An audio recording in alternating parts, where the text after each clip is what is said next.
Millionaire CEO sees groom fleeing wedding and makes shocking decision, leaving all guests stunned. Hello, viewer. Thanks for joining us. Leave a like and share your thoughts in the comments, along with the city you're watching from. Now let's continue with the story. Melody Wood stood in the narrow hallway outside the sanctuary of St. Michael's Church, trying to still her trembling hands. Her heart pounded in a rhythm of cautious excitement, and she kept reminding herself that all these jitters would soon give way to a day of celebration. Sunlight streamed through stained glass windows, illuminating the polished floors and antique pews with shards of blue, red, and gold. Over 100 guests waited inside, murmuring softly as the organist played a gentle prelude. The perfume of fresh lilies hung in the air, mingling with the faint scent of polished wood. She brushed a stray strand of her dark brown hair away from her forehead. Her stylist had pinned most of her hair into a simple chignon, but a few curling wisps escaped, framing her face. Melody had chosen a classic ivory gown, demure but elegant, befitting the historic setting of Charleston, South Carolina. Everything was poised to fulfill the vision her parents, particularly her mother, Eleanor, had encouraged: a proper, timeless ceremony that would mark the next logical step in Melody's life. Yet something felt off. Despite the carefully orchestrated wedding details, Melody couldn't shake an underlying restlessness that had surfaced in the weeks leading up to today. She tried to bury those doubts by reminding herself of how she'd spent countless hours ensuring she met everyone's expectations: her parents, her fiancé Mark's, and even some of Charleston's more traditional social circles. After all, she had her dream job as a pediatric occupational therapist at MUSC Shawn Jenkins Children's Hospital, helping children regain motor skills and confidence. Professionally, she was fulfilled, devoting herself wholeheartedly to each patient who needed her gentle approach. It made sense that her personal life would mirror that stability. Her best friend Chloe, a local barista and artist with a flair for the unexpected, peeked around the corner and winked. "You okay?" she mouthed, giving Melody a supportive thumbs up. Dressed in a knee-length coral dress that clashed slightly with her vibrant red hair, Chloe offered a bright presence in the otherwise hushed atmosphere.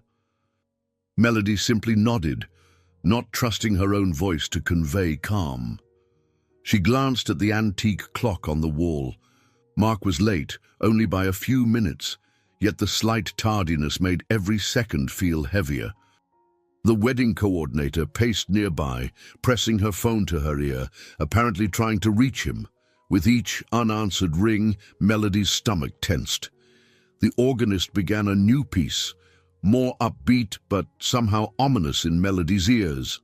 From within the church, guests shuffled, exchanging uncertain whispers that carried through the half-open doors. Her father, Arthur, stuck his head around the corner and gave her a concerned look, gesturing that he wanted to speak with her. Eleanor hovered just behind him, her lips pressed together. Melody's breath caught in her throat when she saw their expressions, a cloud of anxiety crossing both their faces. She stepped aside with them for a moment. "Dad?" she asked quietly. "What is it?" Arthur forced a reassuring smile, though worry creased the corners of his eyes. "I'm sure it's just traffic, sweetheart. Mark will be here any second," he said, but his voice wavered slightly. Eleanor nodded, standing so rigidly that the beads on her pale blue dress glinted under the light. Chloe appeared beside them, wearing an uncharacteristically solemn expression. "Should I call him again?" she whispered, flipping her phone in her hand. The wedding coordinator approached, indicating that attempts to reach Mark's cell were still going to voicemail. Melody felt her pulse throb in her ears. She turned her head to peer into the sanctuary. Rows of expectant faces, flowers meticulously arranged along the aisle, a sense of history etched into every beam and window. She'd pictured this moment so many times, imagining Mark waiting at the altar with a soft smile, maybe looking a little nervous himself. but definitely there. Instead, she was alone in the corridor, realizing how utterly vulnerable she felt. A hush fell over the church music, causing a few guests to crane their necks and glance back. Melody swallowed hard. The antique clock chimed the hour, each tone echoing like a countdown in her mind. The gulf of silence between those chimes seemed to magnify an unspoken fear. What if Mark really wasn't coming? She clutched her bouquet as if it were a lifeline. Through the door's opening, she glimpsed Chloe, giving her a small nod, but Melody's composure was fraying, and the hope in her chest flickered beneath the growing pressure. Instead of stepping onto the aisle in celebration, she stood trapped in a silent standoff with time, unsure of what might happen next. Melody's lungs felt starved for air. In the hushed interior of the church, a collective uncertainty settled over the guests. She finally stepped forward with measured calm, guided by Chloe's gentle push on her shoulder. With her wedding gown's train rustling against the floor, she made her way to the front row, where her parents waited. Each step brought an almost deafening echo in her ears. Eleanor's eyes shone with apprehension. "No word yet," she whispered, casting a glance at the half-empty spot where Mark's groomsmen had lined up. One of the groomsmen, pale-faced, stood near the altar, phone in hand. The others exchanged worried looks. "Where could he be?" Melody managed, her voice hardly above a breath. She clutched her bouquet so tightly that the ribbons bit into her palms. She considered every possibility: car trouble, a sudden emergency, even an extreme case of cold feet. As the minutes crawled by, though, the final notion grew more plausible. The wedding coordinator gingerly approached, her expression stricken. "Melody, I just spoke with one of Mark's friends. He left. He called from his car to say he couldn't go through with it." The words clanged in Melody's mind. Left. Couldn't go through with it. Her heart seized, a burning sting chasing away her breath. "Is he coming back?" She heard herself ask that question before she could process what it meant. Her voice came out raw and trembling. The coordinator's eyes darted away. "I don't think so. I'm sorry." A wave of murmurs passed among the front row guests who overheard. Melody felt Chloe's hand grip her elbow. For a moment, time suspended in the swirl of confusion and disbelief. Then, as if triggered by a collective realization, the subdued chatter in the church began to intensify, people rising from pews, uncertain about whether to leave or wait. "Melody," Arthur murmured, stepping closer to shield her. He slipped a protective arm around her shoulders. "We'll handle this quietly. Perhaps we can speak outside." She nodded numbly, hardly aware of her legs moving. Chloe guided her through the side aisle, away from the main doors where too many onlookers could see. Her mother followed, pressing a hand to her chest as though warding off a fainting spell. Reaching the lobby, Melody slowed. The stained glass windows cast scattered colors on the tiles, and she caught a glimpse of her reflection in a glass pane. Her lips trembled, and tears welled at the edges of her carefully applied makeup. The primal need to escape this mortifying spectacle made her glance toward the exit, yet she also felt an inexplicable anchor of shame, rooting her to the spot as if she should apologize to the guests for the fiasco. Chloe crouched beside Melody, gently tugging at the bouquet. "We can leave right now if you want," she murmured. "You don't have to face anyone." Eleanor's voice, low but urgent, broke in. "Maybe we can salvage this. Talk to Mark's family, find out what's going on, or maybe arrange a private conversation with him later." Melody's head whipped up. "Mom, he ran out on our wedding. That's not just having doubts. That's humiliating." Her voice cracked at the last word, tears finally spilling. "He's not here." Outside, a few curious guests had started drifting onto the church steps, peering in through the doors. Melody could practically feel their stares, their pity, and the brewing gossip that would soon spread through Charleston's tight-knit social circles. A burning mixture of anger and mortification rose in her throat, threatening to choke her. Just then, a groomsman approached, Mark's cousin, perhaps. He cleared his throat, his face pale. "Mark called me from the highway. He says he's sorry. He just couldn't do it. He asked me to tell everyone to go home." Melody watched him shuffle uncomfortably, lacking the courage to meet her gaze. She felt the final blow fall, every last shred of hope disintegrating. The wedding was over, except it hadn't even begun. Tears blurring her vision, she let Chloe steer her to a side corridor.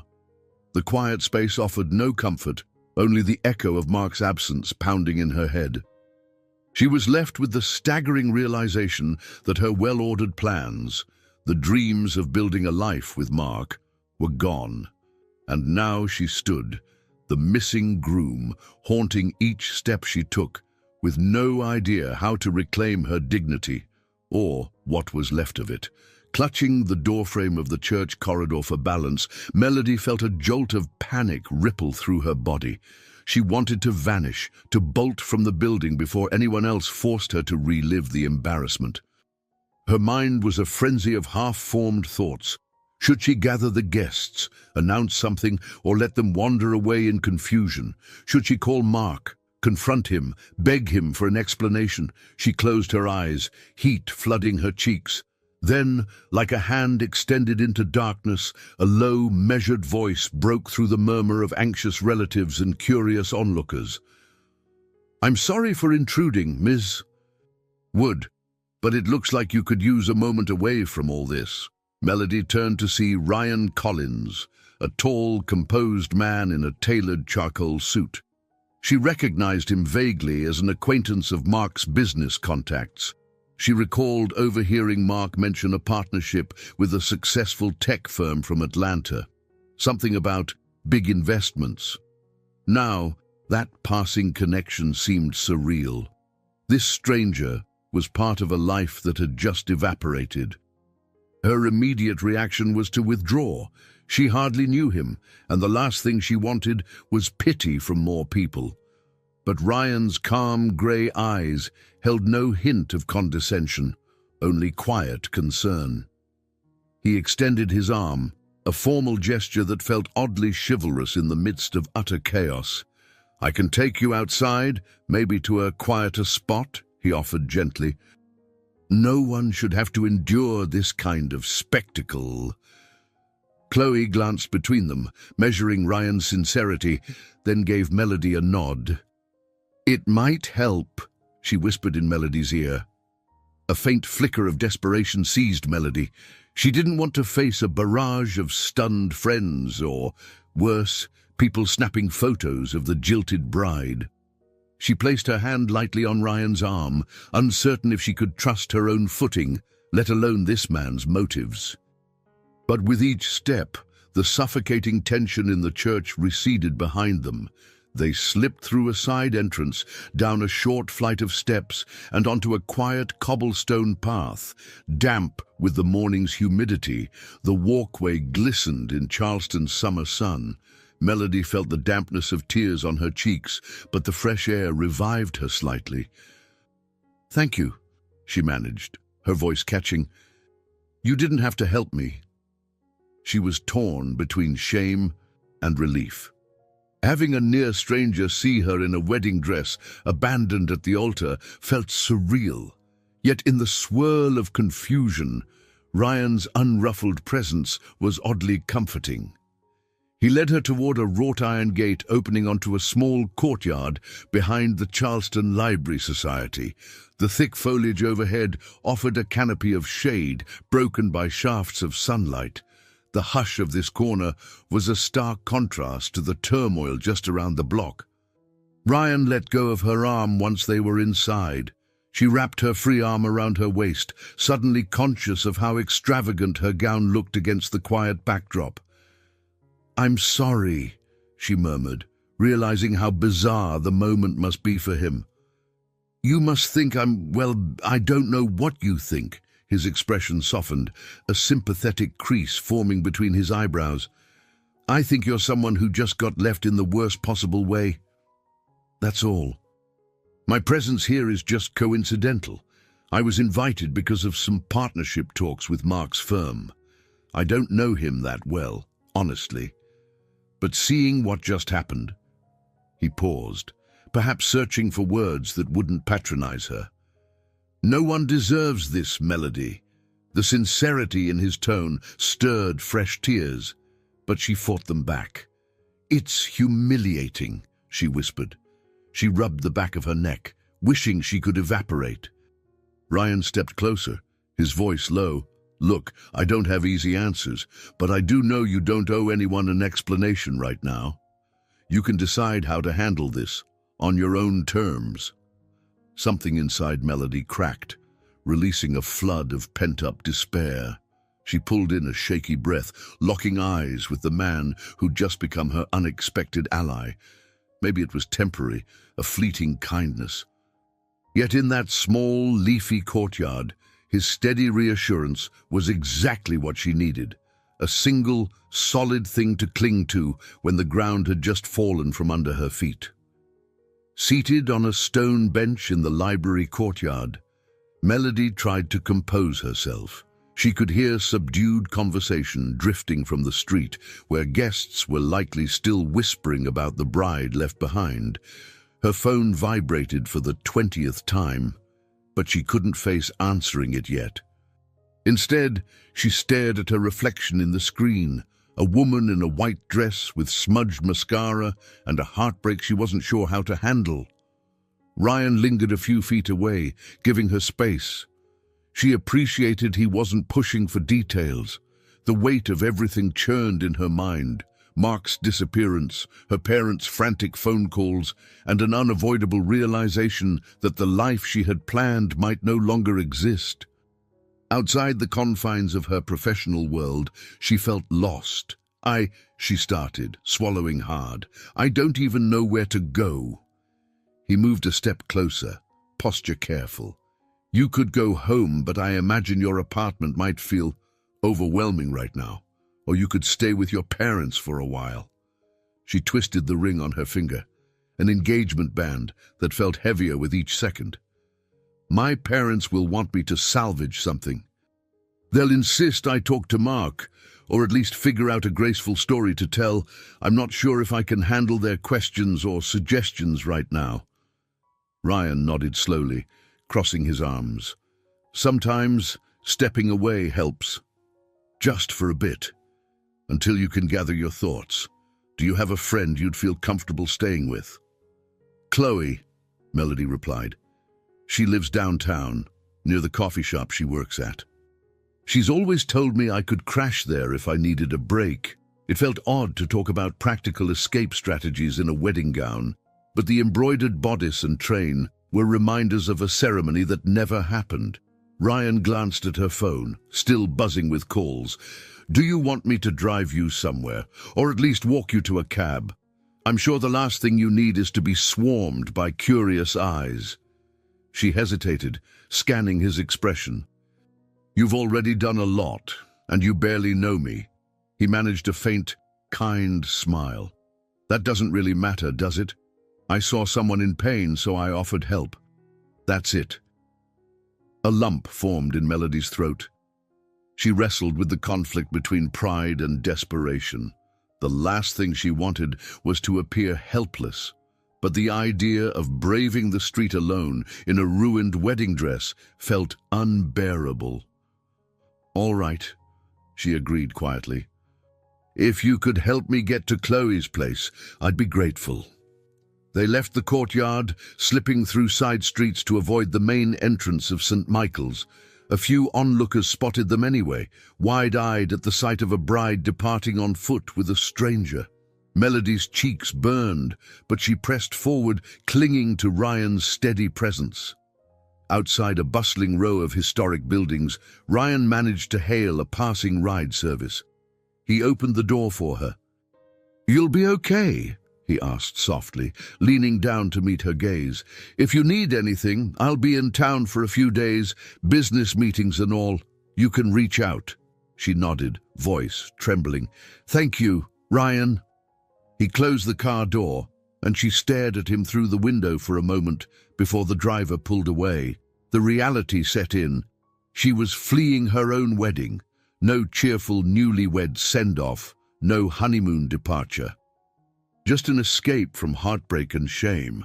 Chloe's place was about 5 minutes away, but time seemed suspended. Melody's eyes traced the passing streets of Charleston, live oaks draped with Spanish moss, pastel row houses, and the faint shimmer of the harbor in the distance. She'd grown up here, built her career here, and almost tied her life to Mark under these venerable old rooftops. Now the city felt like a labyrinth of questions she couldn't answer. When the driver stopped, Melody spotted Chloe waiting on the sidewalk, anxiety etched on her face. Melody's chest constricted. She realized this was only the beginning of her new reality. As she stepped out onto the curb, she let out a shaky breath, feeling both relieved and terrified. The altar she had planned to walk down was miles behind her now, and there was no turning back. Chloe's studio apartment was cluttered with half-finished paintings, random sketches, and the tantalizing aroma of freshly ground coffee. Melody stood near the door, still in her ivory gown, dazed by the incongruity of the setting. Here she was, clutching a wilted bridal bouquet, while Chloe shoved aside brushes and canvases to clear a seat. The place felt like a refuge, chaotic yet comforting. "Sit," Chloe insisted, guiding Melody toward an old sofa. "You must be exhausted." Melody sat heavily, the gown fanning around her. Tears threatened to return, but she swallowed them back. She'd already cried enough for one day. She watched Chloe dash to the kitchen counter and pour a cup of steaming coffee, adding just enough cream to create a velvety swirl on top. "Here," Chloe said softly, pressing the mug into Melody's hands. "Sip. Breathe. You're safe here." Melody nodded in thanks. As she took a tentative drink, the warmth spread through her. Outside the window, the late afternoon light streamed into the apartment, illuminating dust motes floating like specks of gold. She let her shoulders relax a fraction, beginning to grasp that she was finally out of the public eye. Her phone still vibrated intermittently. She glanced at the screen, calls and texts from her mother, a few from Mark's relatives, several from co-workers who had heard something was amiss. The idea of responding made her stomach turn. Chloe lowered herself onto a wooden stool across from the sofa.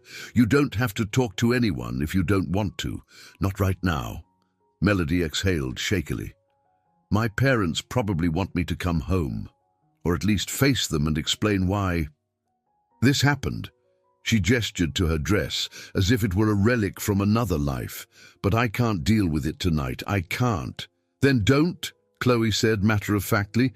"Give yourself permission to just not. You're an adult, Mel. They can't force you. Mark chose to leave you there. You get to decide what happens next." The finality of Chloe's words made Melody shiver. What did happen next?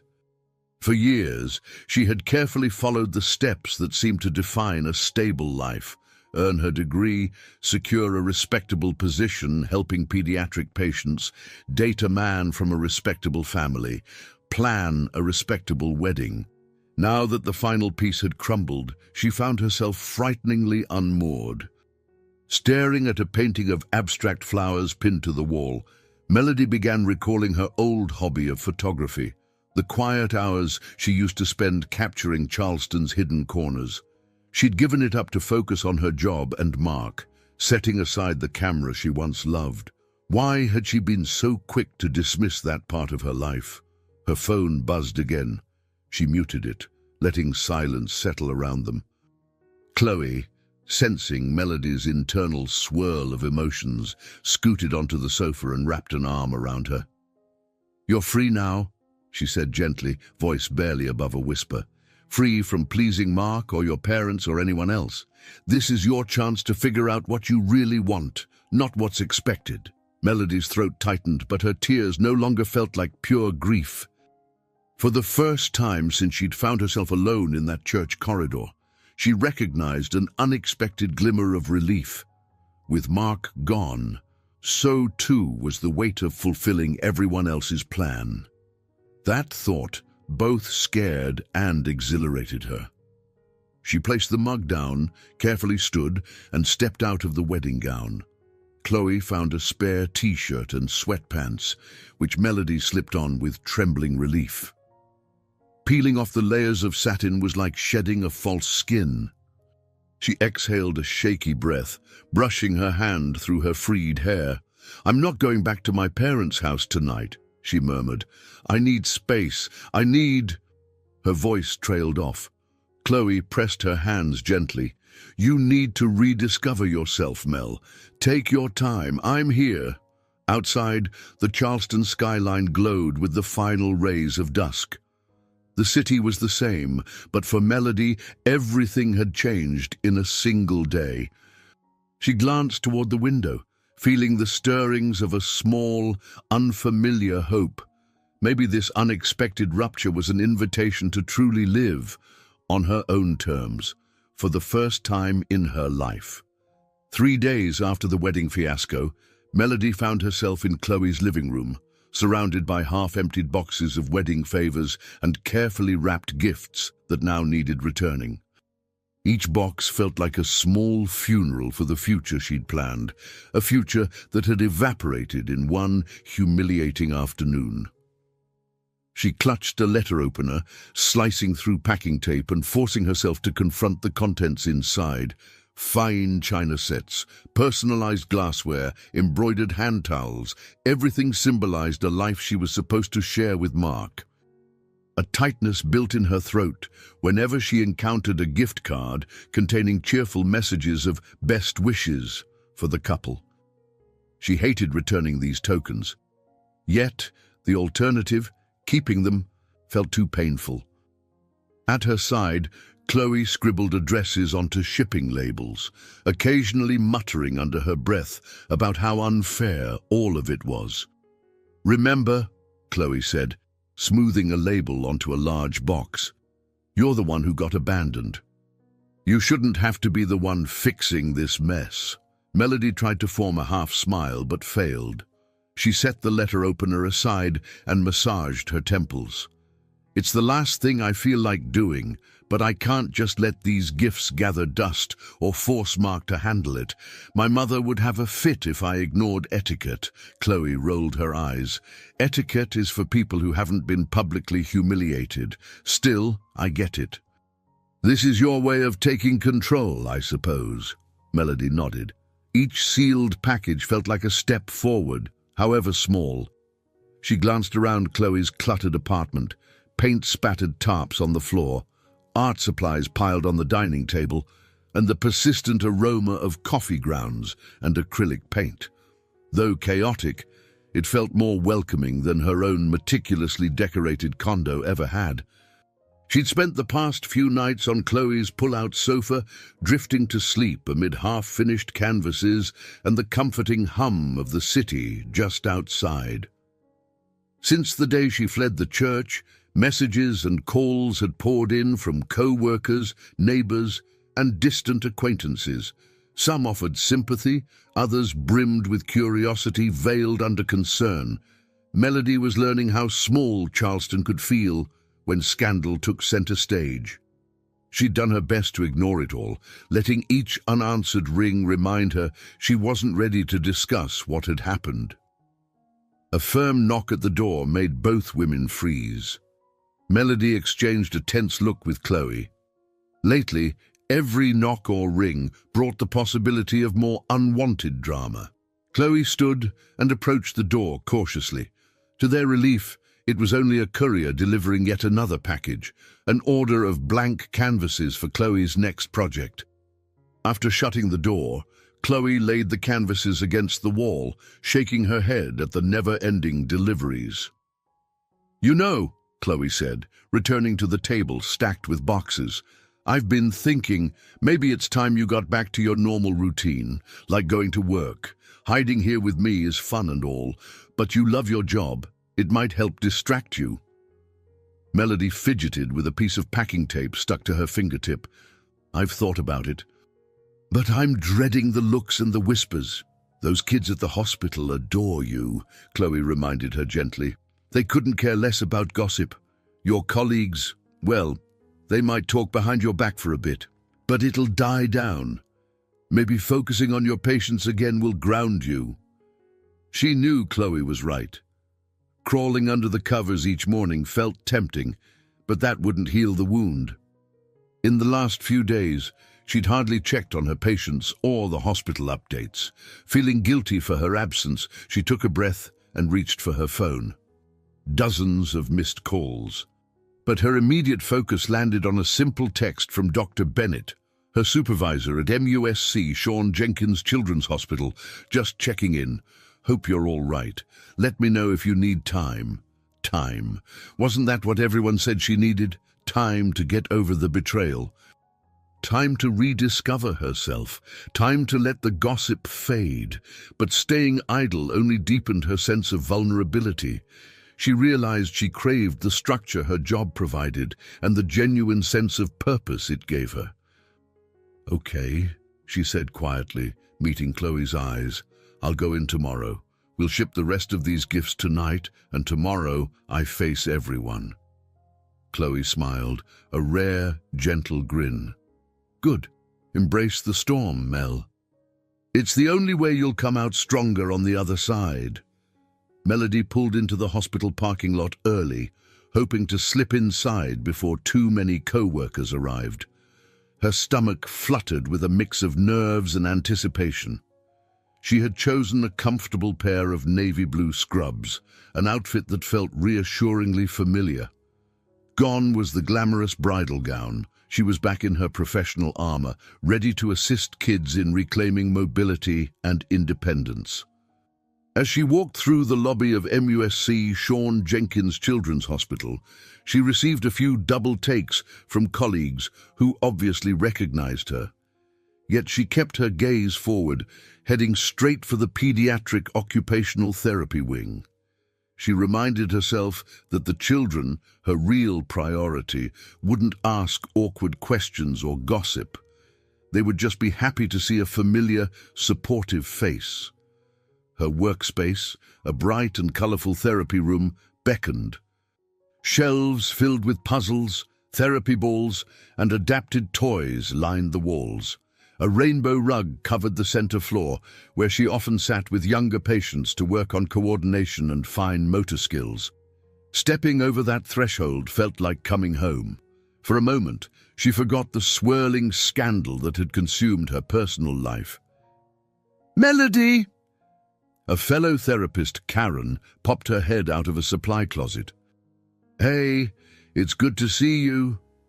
Her tone was warm, but Melody spotted the flicker of sympathy in her eyes. "I'm okay," Melody replied quickly, putting on a small smile. "Just needed a few days off." Karen nodded without pressing further, as if sensing that prodding would do more harm than good. "We have a morning session soon with Maddie. She's been asking for you." Maddie was a vivacious 5-year-old, recovering from a surgery to correct a birth defect in her arm. She'd been making steady progress under Melody's care, and her cheerful energy always boosted Melody's spirits. Grateful for the distraction, Melody headed to prepare her therapy station. 15 minutes later, Maddie bounced into the room with her mother trailing behind. Her bright eyes lit up the moment she spotted Melody. "Miss Melody, you're back," she exclaimed, hugging her uninjured side around Melody's waist. The child's wide grin was genuine proof that not everyone would judge or pity her.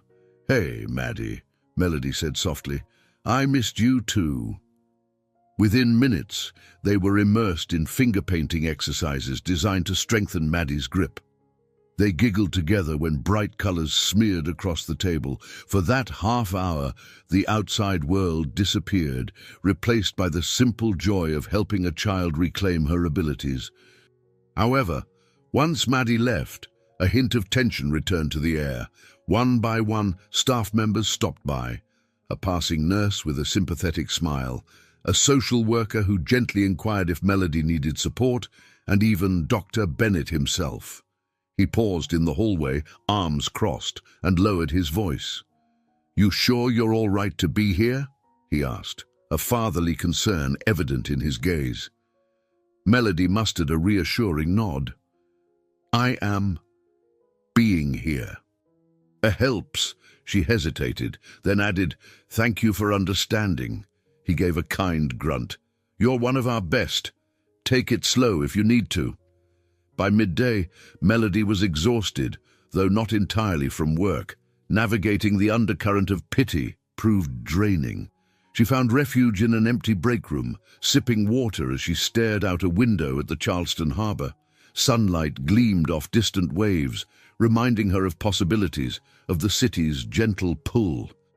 She thought about how Mark had once insisted on a lavish honeymoon in the Bahamas, while she'd quietly longed for a simpler trip, maybe upstate, somewhere mountainous like Asheville. Had she ever truly voiced that desire? Caught in her musing, she jumped when her phone vibrated. It was her mother. No surprise, she let it go to voicemail. Then, as if on cue, a text appeared. "Mom says come home. We can deal with everything together." Melody closed her eyes. She knew her parents wanted to shield her from further shame, but surrendering herself to their plan felt like stepping backward. Exhaling, she returned to the therapy room. Another patient would arrive soon, and for those brief sessions, she could forget the drama and focus on healing. If she could help these children discover new strengths, maybe she could find her own way to heal too. Later that week, Melody trudged into Kudu coffee and craft beer after work, the sweet, rich aroma of roasted beans enveloping her. She clutched a stack of hospital paperwork and nodded politely at a few familiar faces, determined to avoid small talk. Chloe was behind the counter, steaming milk with smooth expertise. The cafe buzzed with local college students tapping on laptops and a steady hum of conversation. As Melody approached the bar, Chloe grinned in that mischievous way she had. "Mocha latte, extra chocolate drizzle?" she teased, referencing Melody's usual pick-me-up drink. "Please," Melody replied, letting the tension of the day drain from her shoulders.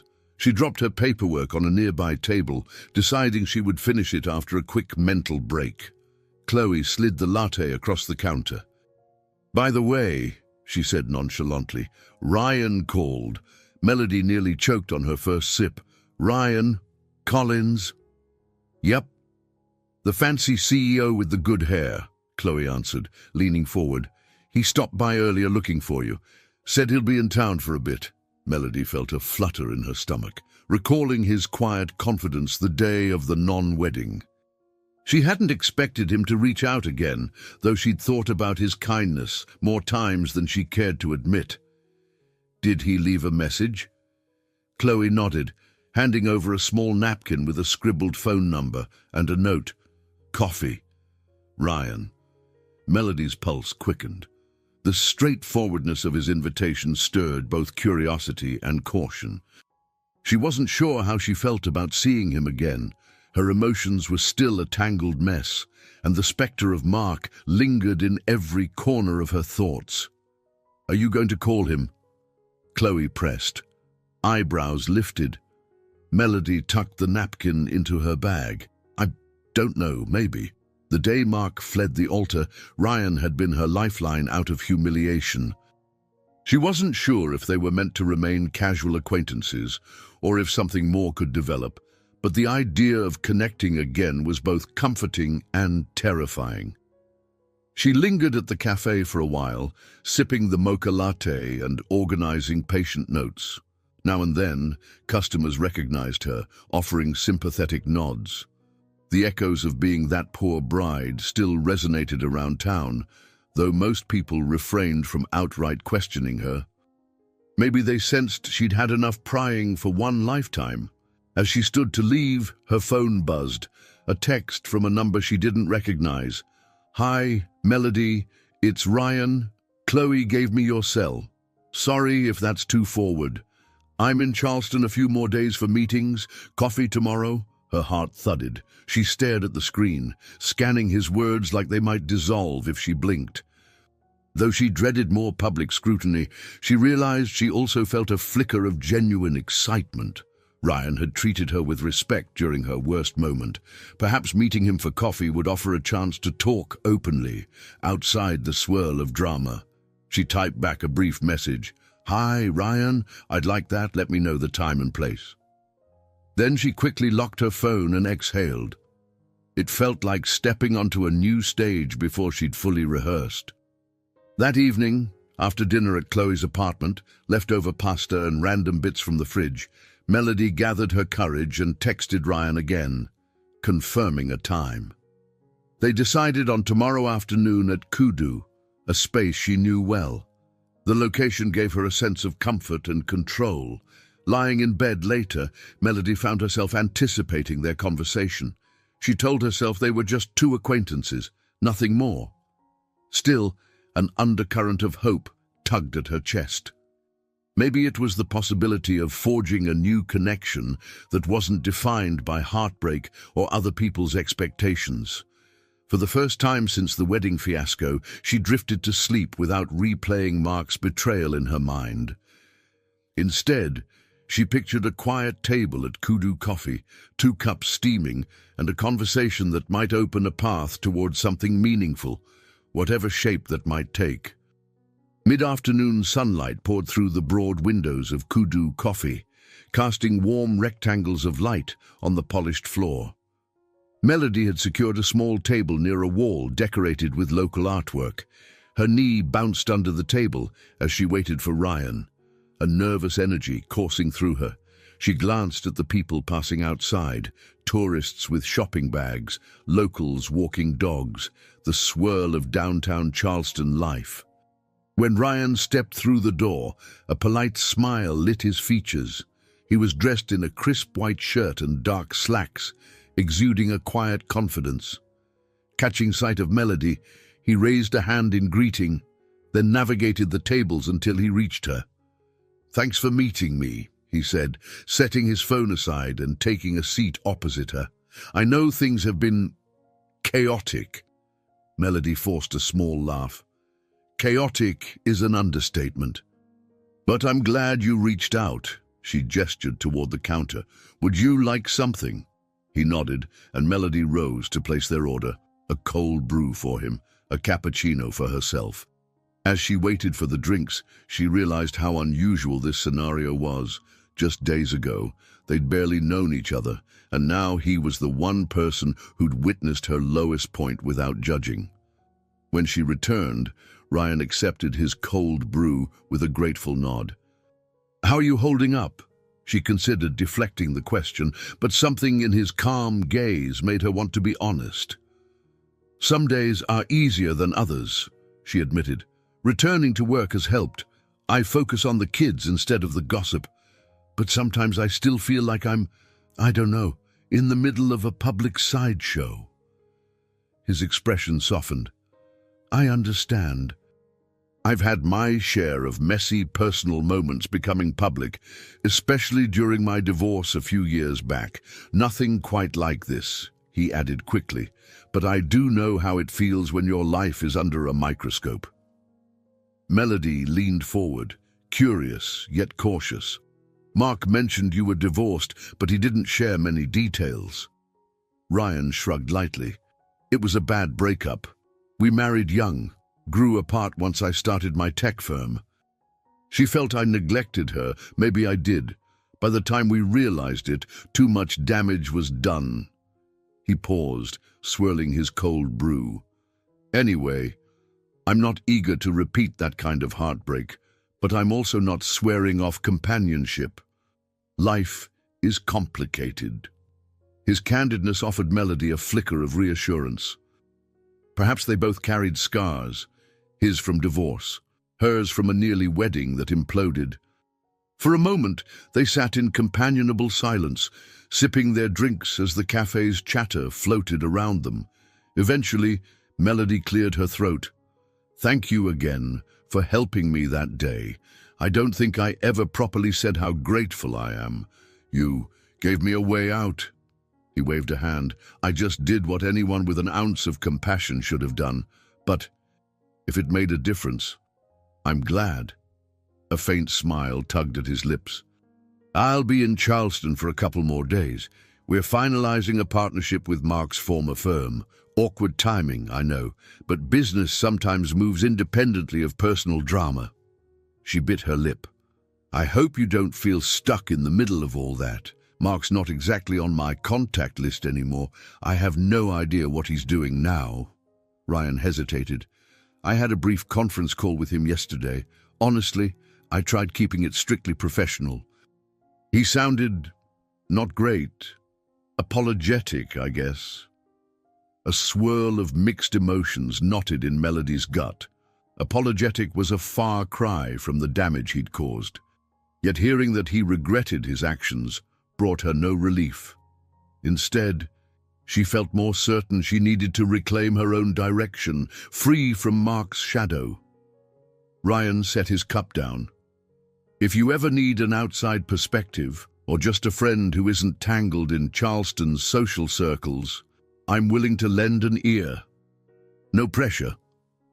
Melody felt a soft warmth spread through her chest. He offered friendship in a genuine way, unburdened by pity or obligation. Outside, a breeze ruffled the cafe's awning, carrying the promise of change. Melody inhaled, letting that promise settle in. Perhaps it was time she opened herself to new possibilities, even if it started with a simple conversation over coffee. The next few days blurred in a mix of patient sessions, late-night conversations with Chloe, and fleeting messages from Ryan. They'd begun texting occasionally, short notes about their days, humorous observations about Charleston's quirky festivals, and the occasional meme that made Melody laugh unexpectedly. The blossoming camaraderie felt easy, unlike the stifling dynamic she'd grown used to with Mark. That sense of newfound calm was shattered one Tuesday evening when Melody's phone rang with an unknown number. At first, she assumed it might be a telemarketer, but something prompted her to pick up. "Hello," she said, balancing the phone between her ear and shoulder. She was in the midst of sorting new therapy supplies for the hospital. "Melody, hi, it's Mark's mother, Beth Sterling." The woman's voice was pinched, like she'd practiced this call a few times in her head. Melody froze, nearly dropping the stack of coloring books she'd been holding. Mark's mother had always been polite, if a bit formal. She took a moment to compose herself, then answered, "Mrs. Sterling. Hello." A weighted pause followed, filled with mutual discomfort. "I'm sure this is unexpected," Beth finally said, "but I wanted to check on you. We haven't spoken since." "Well, the day of the wedding that never was." The dryness in Melody's throat made it hard to speak. "It's unexpected, yes. I'm not sure what you want me to say." Beth sighed audibly. "I realize my son's actions were inexcusable. Running off, leaving you there. We never approved of how he handled it."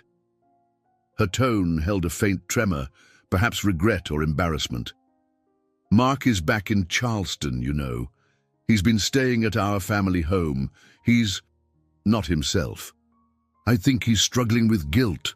Melody's jaw tightened. She still felt the ache of public humiliation every time someone brought up the wedding. Why was Beth calling her now? She tried to keep her composure. "I'm sorry he's struggling, Mrs. Sterling, but I'm not sure what you expect from me. He abandoned me. My entire life was turned upside down." Beth inhaled sharply. "I know. I'm not making excuses for him. It's just, Mark says he wants to see you, to apologize properly. He's been avoiding everyone else, but he keeps mentioning that he owes you an explanation." A rush of conflicting emotions welled up. Anger, sadness, confusion. Did she owe Mark a chance to speak face to face, or was it merely an attempt on his part to ease his own conscience? Her heart pounded. Even imagining Mark's face brought back the swirl of heartbreak she'd struggled to contain. I appreciate you letting me know, Melody said, her voice shaky, but that's not a simple request. Beth's voice softened. I understand. Honestly, I wouldn't blame you if you never wanted to see him again. But should you change your mind, you can call me. I'll make sure it happens quietly, without more drama. Melody closed her eyes. The last thing she wanted was another scandal. Thank you, she managed. I'll think about it. They exchanged a few more stiff words before ending the call. Melody set her phone down on the coffee table, exhaling a ragged breath. After the mental progress she thought she'd made, moving forward, bonding with Ryan, rediscovering bits of her old self, why did Mark's family have to drag her back into that mess?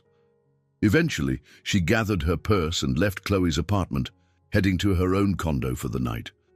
She unlocked the door to the quiet living room, where boxes of wedding decor remained stacked along the walls. She'd barely been here since the day Mark vanished from the altar. Even so, she felt compelled to face this space, to reclaim it somehow. But a single thought kept intruding. Should she speak to Mark? Giving him the time of day might risk reopening the wound, yet not talking might leave questions unanswered, feeding her doubts. She sat on the sofa, flipping her phone in her hands, uncertain.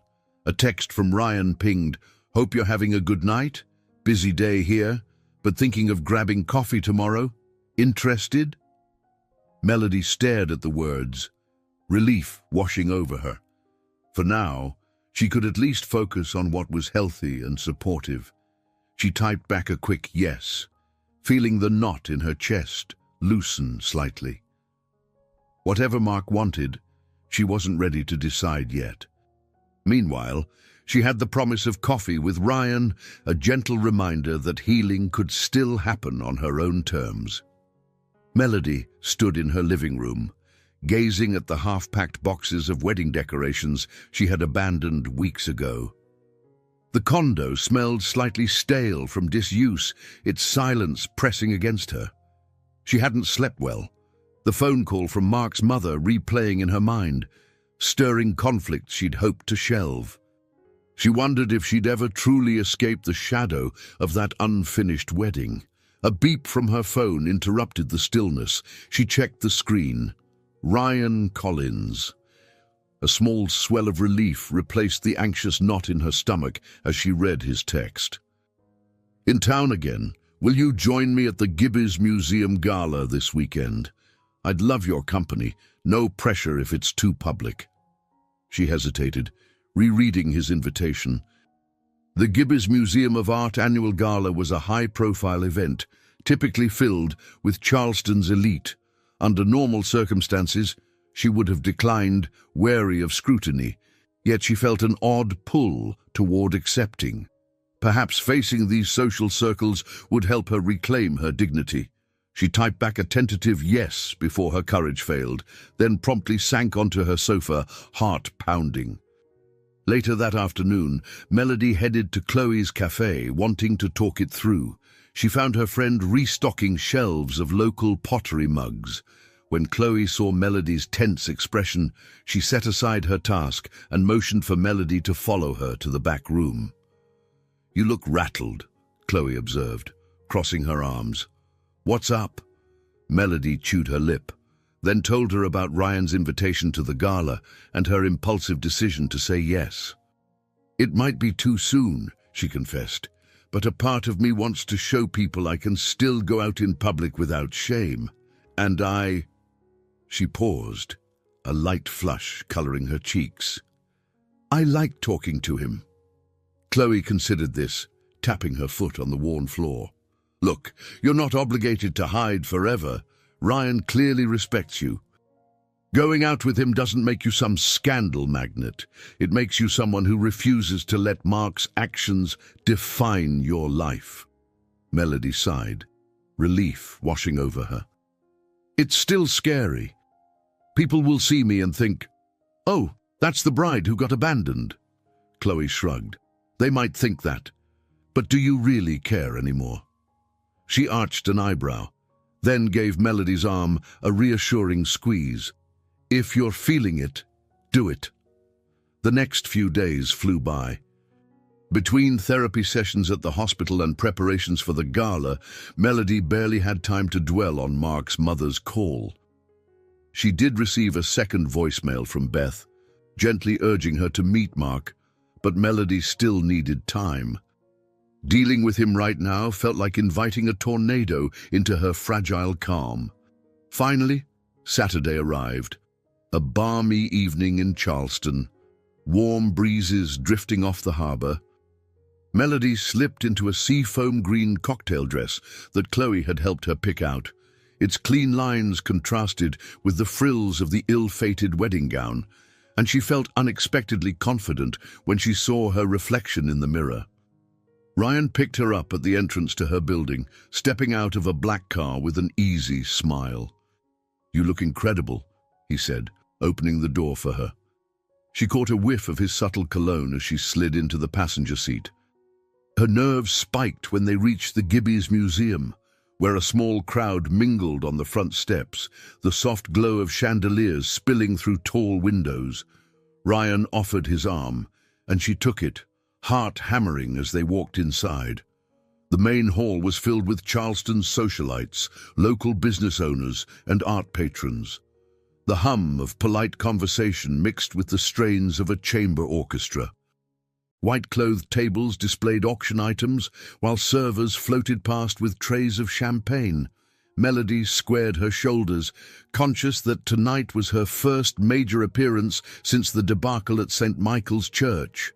Ryan guided her gently through the crowd, introducing her to colleagues from Atlanta and Charleston.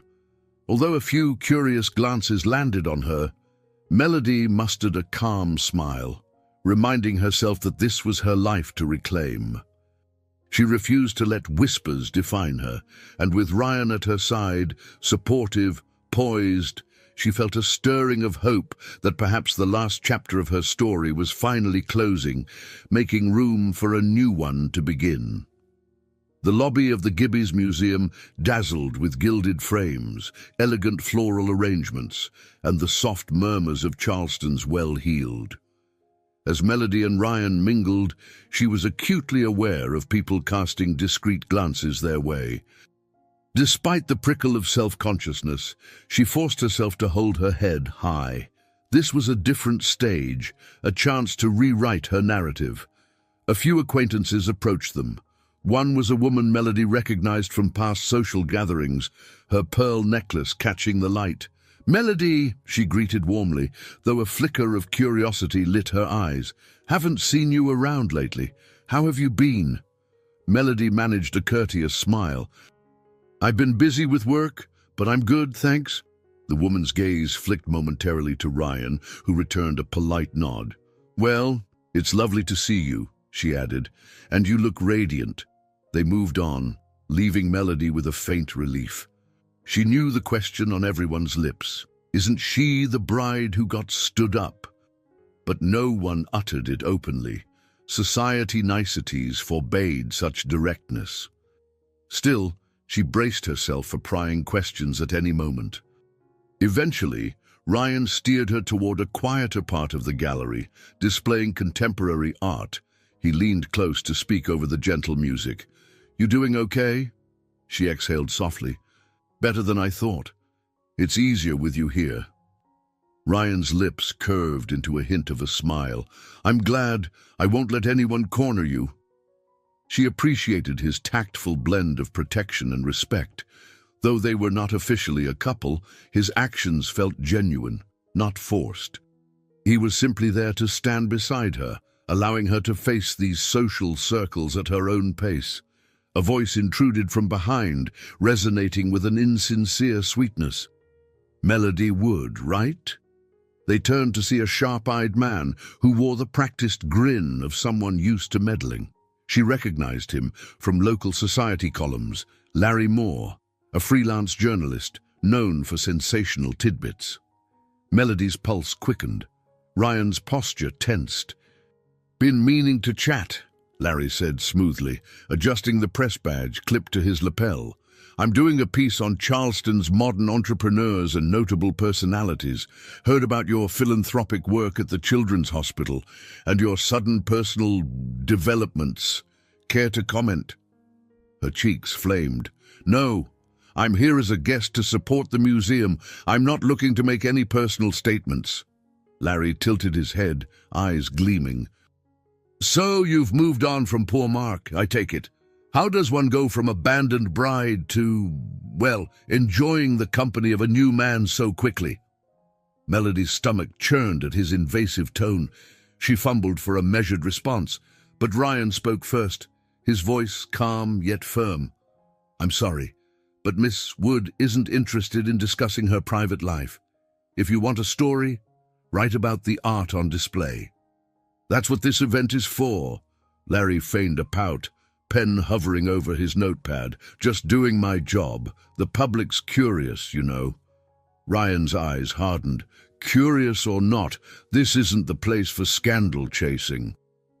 Unsettled, Melody swallowed a knot in her throat, remembering how public her humiliation had been. The last thing she wanted was more gossip fueling some tabloid piece. She steeled herself, meeting Larry's gaze with unexpected resolve.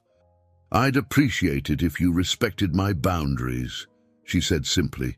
Larry paused, clearly disappointed that neither of them gave a dramatic soundbite. At last, he shrugged. "Suit yourselves," he muttered, stepping away. Exhaling, Melody felt her pulse racing. "Thank you for that," she said to Ryan. "I hate being cornered about Mark." Ryan's tone softened. "You don't owe anyone an explanation, especially not someone hunting for a headline." He gestured to a nearby painting, letting the tension disperse. "Shall we focus on something better, like this vibrant display of color?" With a small smile, Melody nodded. As they strolled the gallery, the tension in her chest loosened. Yes, she was under the spotlight tonight, but she wasn't the same person who'd once worried about Mark's opinion or Charleston's gossip mill. She was standing in her own light, forging a path where her voice mattered more than any rumor. The evening progressed with cocktails, charity auctions, and polite laughter echoing against marble floors. Melody tried to relax, immersing herself in the vibrant energy of the event. Meanwhile, Ryan skillfully introduced her to a few philanthropic leaders and business associates. She caught glimpses of the discreet admiration some attendees directed toward Ryan. Clearly, he had a formidable reputation in both Atlanta and Charleston circles. Just as Melody began to feel more at ease, she spotted Larry Moore lurking near the buffet table. He sipped champagne, eyes scanning the crowd like a vulture. An uneasy feeling twisted in her stomach. She suspected he hadn't given up on stirring drama. Suddenly, as if on cue, Larry sidled up to them again, though this time he wore a theatrical mask of politeness. "Ah, Ryan Collins," he began, inclining his head.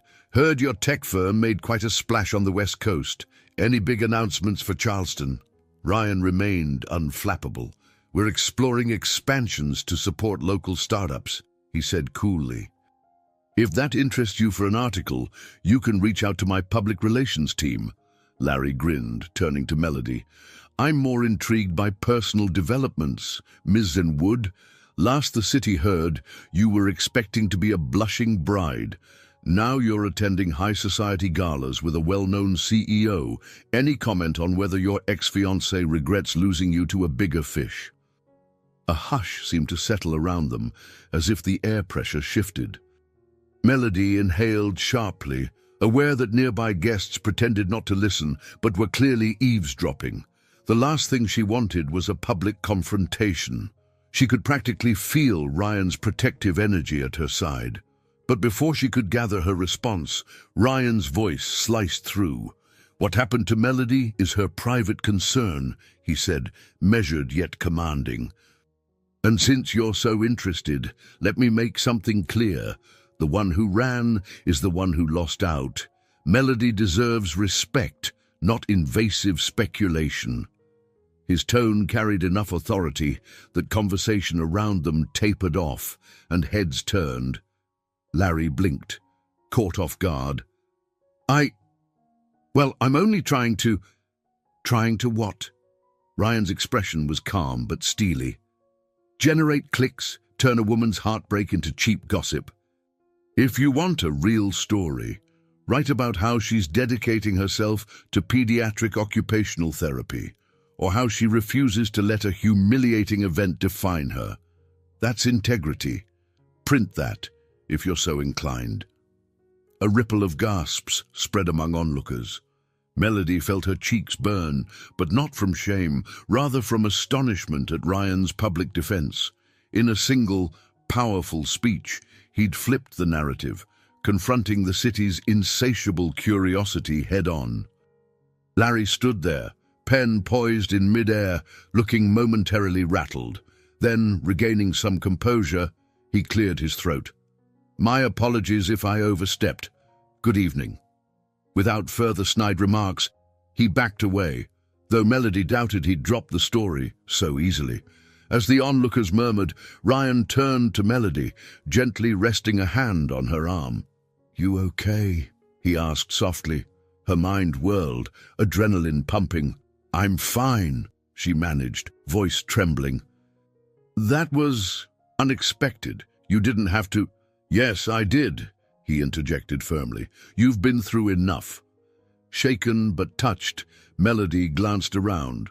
The gala attendees who'd witnessed the showdown were either whispering in small clusters or offering discreet nods of admiration. For so long, she'd felt defined by what Mark had done. Now, for the first time, someone stood up for her publicly, unapologetically condemning the rumor mill. Impulsively, she reached for Ryan's hand, giving it a light squeeze. Thank you, she whispered. An unfamiliar surge of gratitude, maybe even affection, coursed through her. His eyes softened, and he opened his mouth to respond, but the music resumed as the next auction announcement began. The moment couldn't last, yet in that flash of time, Melody sensed a profound shift. Ryan's decision to defend her in front of everyone was shocking indeed, especially to her. It wasn't a calculated move, but a genuine act of respect that left everyone stunned, including herself. A few hours after the gala's dramatic scene, Melody slipped into the passenger seat of Ryan's car, her heart still aflutter from his passionate defense. The drive back to her condo was quiet, city lights reflecting off the windshield. When they reached her building, Ryan parked at the curb and offered a small, grateful smile. I hope tonight wasn't too overwhelming, he said, turning the key to stop the engine. I didn't mean to stir up a spectacle, but I couldn't stand by while that reporter tried to corner you. Melody mustered a soft laugh, unfastening her seatbelt. It was intense, yes, but in a strange way I feel liberated, like I don't have to tiptoe around the gossip anymore. It's out there. I survived. He nodded, gaze steady. Good. You shouldn't have to hide from your own life. She opened the door halfway, hesitant to say goodnight. Thank you for everything, Ryan. She paused, a sudden torrent of feelings welling in her. A buzz from her phone broke the moment. She pulled it out, expecting an update from Chloe or a message about the event. Instead, the caller ID displayed Mark's name. A tremor went through her.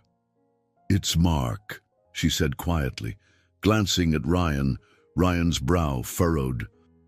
Do you want to take it? Melody's pulse thundered. She recalled Beth's plea that Mark wanted to apologize and the swirl of unresolved emotions that threatened her fragile peace. Maybe I should, she whispered, stepping out of the car for some privacy. She pressed the phone to her ear, pacing a few steps along the sidewalk. Mark, she said, forcing her voice not to waver. A shaky exhale sounded on the other end. Melody, hi. I'm sorry for calling so late. She said nothing, letting him continue. Look, he began, voice low. I know I handled everything terribly. I've been trying to find the courage to talk to you. My mom said she spoke with you, but you didn't want to see me. Melody swallowed. I'm not sure what there is to say, Mark. A faint cough. I get it. I messed up in the worst possible way. But I can't shake this guilt. I need to see you, just once. Please. Her mind spun, replaying the moment she'd stood alone in that church vestibule. She glanced at Ryan, who waited in the driver's seat, gaze locked on her with quiet concern. Torn between the desire to leave the past behind and the need for closure, she finally spoke. Tomorrow, Waterfront Park, noon. Mark let out a relieved breath. Okay, yes, thank you. I'll be there. She hung up, heart pounding, uncertain if she'd done the right thing. For all her bravado at the gala, confronting Mark face to face felt even more daunting. Taking a moment to steady her breathing, she returned to Ryan's car. He raised an eyebrow. Everything okay? Melody fiddled with the hem of her wrap. He wants to see me tomorrow. Apologize, I guess. A swirl of dread and faint curiosity tightened her chest. I told him I'd meet him. Ryan studied her for a moment. Do you want me to come along? Or is this something you need to do on your own? She sighed. I'm not sure yet, but I think I need to speak to him, if only to get closure. I can't keep running from it. Ryan nodded slowly, though a flicker of worry crossed his features. Just be careful. You've come so far. I don't want him messing with your head. Touched by his concern, Melody leaned in, placing a hand gently on his forearm. I'll be careful. It's just one conversation, right? Then maybe I can let all of it go. They exchanged a lingering look. Then Melody murmured a good night and slipped out of the car. As she stepped into her building's lobby, she couldn't deny the tremor of apprehension rippling through her. Tomorrow, she would confront the man who'd left her on what was supposed to be the happiest day of her life. Whether that confrontation brought peace or more turmoil was anyone's guess. The next day, Charleston's sun shone brightly over Waterfront Park, its fountains spraying arcs of water that sparkled in the midday light. Tourists strolled, snapping pictures of the iconic pineapple fountain. Melody clutched her purse, heart pounding as she scanned the crowd for Mark. She felt a surge of déjà vu. She'd once envisioned coming here as a newlywed for pictures, not for a fraught reunion. Mark appeared by a bench near the water, hands shoved into his pockets. He wore a rumpled polo shirt and khakis, looking thinner and more tired than she remembered. Anxiety flickered across his face as she approached. Melody, he said softly, swallowing hard. His eyes darted around, wary of eavesdroppers. Thanks for agreeing to see me. She crossed her arms, bracing herself for whatever he intended to say. I'm not sure what you want. I'm here because you insisted. He nodded, gaze dropping to the ground. I owe you an explanation, he exhaled. I was overwhelmed. The wedding, the expectations, everything. I panicked, and I know that's not an excuse for running away like a coward. Melody clenched her jaw, recalling the anguish of standing alone in the church. Why couldn't you just tell me? If you had doubts, we should have talked about it beforehand, or at least faced me that day. Disappearing. She paused, voice tight. It was brutal. He flinched. I know. And there's no way to make it right, but I wanted you to know it wasn't about you not being good enough or anything. I just realized I wasn't sure I loved you the way you deserved. My parents, your parents, the city, they all expected us to marry. I let that pressure build until I snapped. 1,000 questions warred in Melody's mind. Anger, grief, and a tiny hint of relief mingled. At least she now heard him admit their relationship wasn't fueled by genuine passion, but by obligation and fear. You humiliated me, she said quietly, voice wavering. I thought I'd done something wrong. No, Mark said, his voice raw. You were always amazing. It's me who has issues. I'm sorry for hurting you, Melody, truly. She studied him. The regret in his eyes seemed genuine. yet a part of her wondered if he also sought to ease his own guilt. She inhaled, letting the crisp breeze off the harbor fill her lungs. "I appreciate your apology, but it doesn't erase the pain." Mark nodded, shoulders sagging. "I understand." They stood there for a moment, a boat horn sounding in the distance. Finally, Melody spoke again, quieter this time. "I don't think I ever really loved you in the right way either. Not deeply. I was ready to settle for a relationship that felt logical. So in some twisted sense, you did me a favor by walking away. But the way you did it—" She trailed off, remembering the swirl of whispers, the stares, the shame. Mark looked away, anguish flickering across his features. "I know, if I could turn back time—" "You can't," Melody cut in, lifting her chin. "But I'm ready to move on, and I hope you will too. If you came here expecting me to take you back or something, that's not happening." He raised his palms in surrender. "No, I just wanted closure, hearing you say you're moving on." "I guess that's all I can hope for." Melody nodded, feeling a small yet profound weight lifting. She didn't hate him, and that realization freed her more than she'd expected. "I forgive you," she said, surprising herself with the words. "Not for your sake, but for mine." Tears glistened in Mark's eyes. He whispered a thank you. Then he turned and walked off along the waterfront, shoulders hunched. Melody stood rooted, letting the moment settle. She felt a trembling mixture of sorrow for what they'd lost and relief that their story was finally over. As she turned away, her phone buzzed, a text from Ryan. "Thinking of you. Let me know you're okay."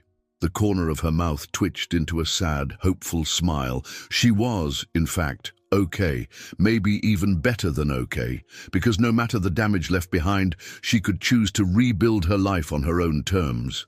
And that thought alone bridged the gap between the world she was leaving behind and the one she hoped to embrace next.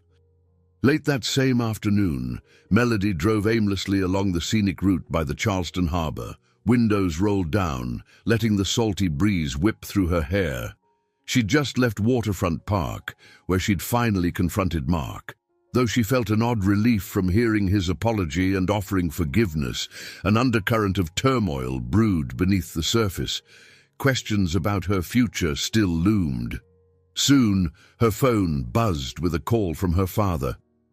She considered ignoring it, but guilt and love pushed her to answer.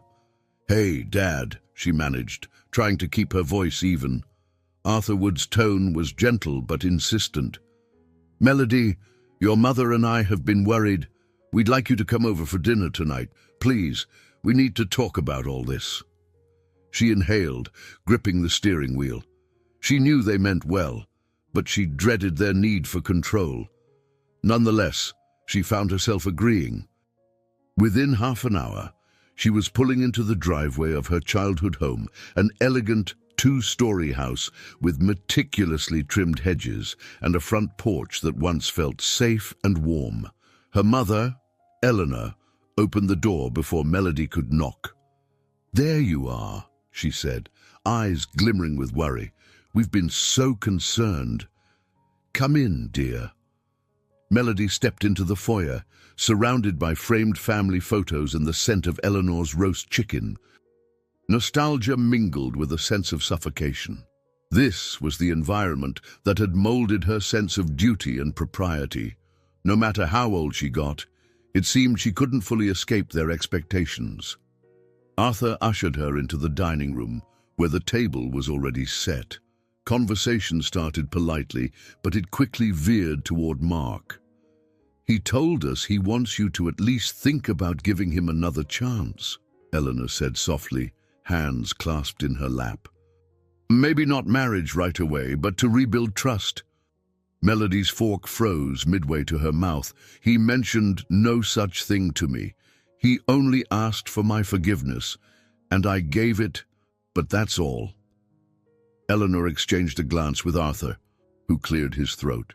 "We know it's complicated, but you two invested so much in each other. Couldn't there be something worth salvaging?" Anger flared in Melody's chest. She pictured Mark's stricken face at Waterfront Park, how he said he'd realized he never loved her the right way. Their entire relationship had been built on convenience and social pressures. She refused to regress for the sake of appearances. "Dad, Mom, I appreciate your concern, but I'm done with Mark. We both know it wasn't truly right." A tense silence fell. Then her mother pressed a hand over her heart, as if physically pained. "We only want you to be secure, dear. We hate seeing you alone in that apartment, dealing with rumors." Melody's pulse hammered. "I'm not alone. I have friends, my work, and—" She hesitated, thinking of Ryan.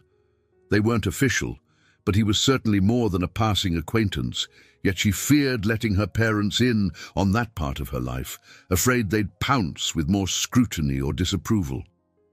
Arthur exhaled, pushing his plate aside. "You're an adult, Melody. We respect your decisions. But it's hard to watch you face all this gossip without any support." She stared at them, feeling a surge of frustration mixed with gratitude for their love.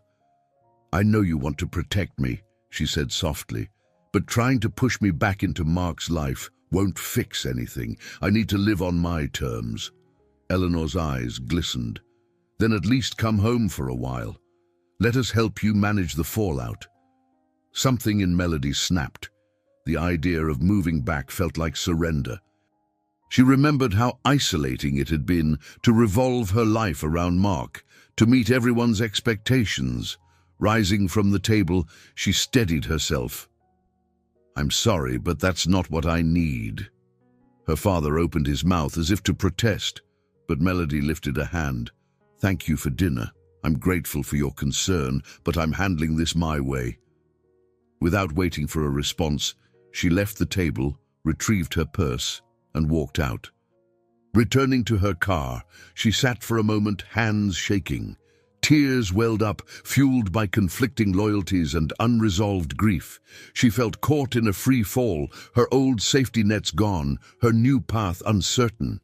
Yet beneath the fear, a seed of determination sprouted. If she was falling, she'd learn to land on her own feet. The next morning, Melody found herself driving toward Folly Beach, an impulsive decision born from a craving for solitude.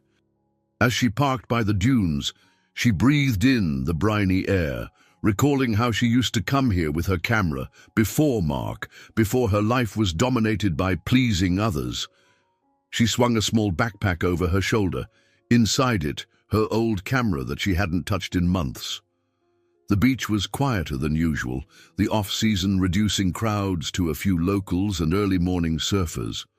Warm sunlight kissed her face, offset by a gentle breeze that ruffled her hair. She slipped off her sandals, letting her toes sink into the sand, the cool grains grounding her. Every step forward felt like a release of pressure, a chance to exhale all the tension built up in her chest.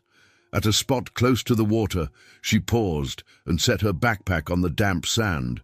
The rhythmic rush of waves soothed her frayed nerves, a natural lullaby reminding her that life ebbed and flowed beyond human drama. Gingerly, she unzipped the bag and lifted out the camera. A tiny flutter of excitement stirred in her belly. She'd forgotten how much she loved capturing moments in still frames. She snapped a few shots of the shoreline, the sunlight reflecting on the crests of waves. Then she turned her lens towards small details. A broken seashell glinting in the wet sand, a lone seagull perched on a rock.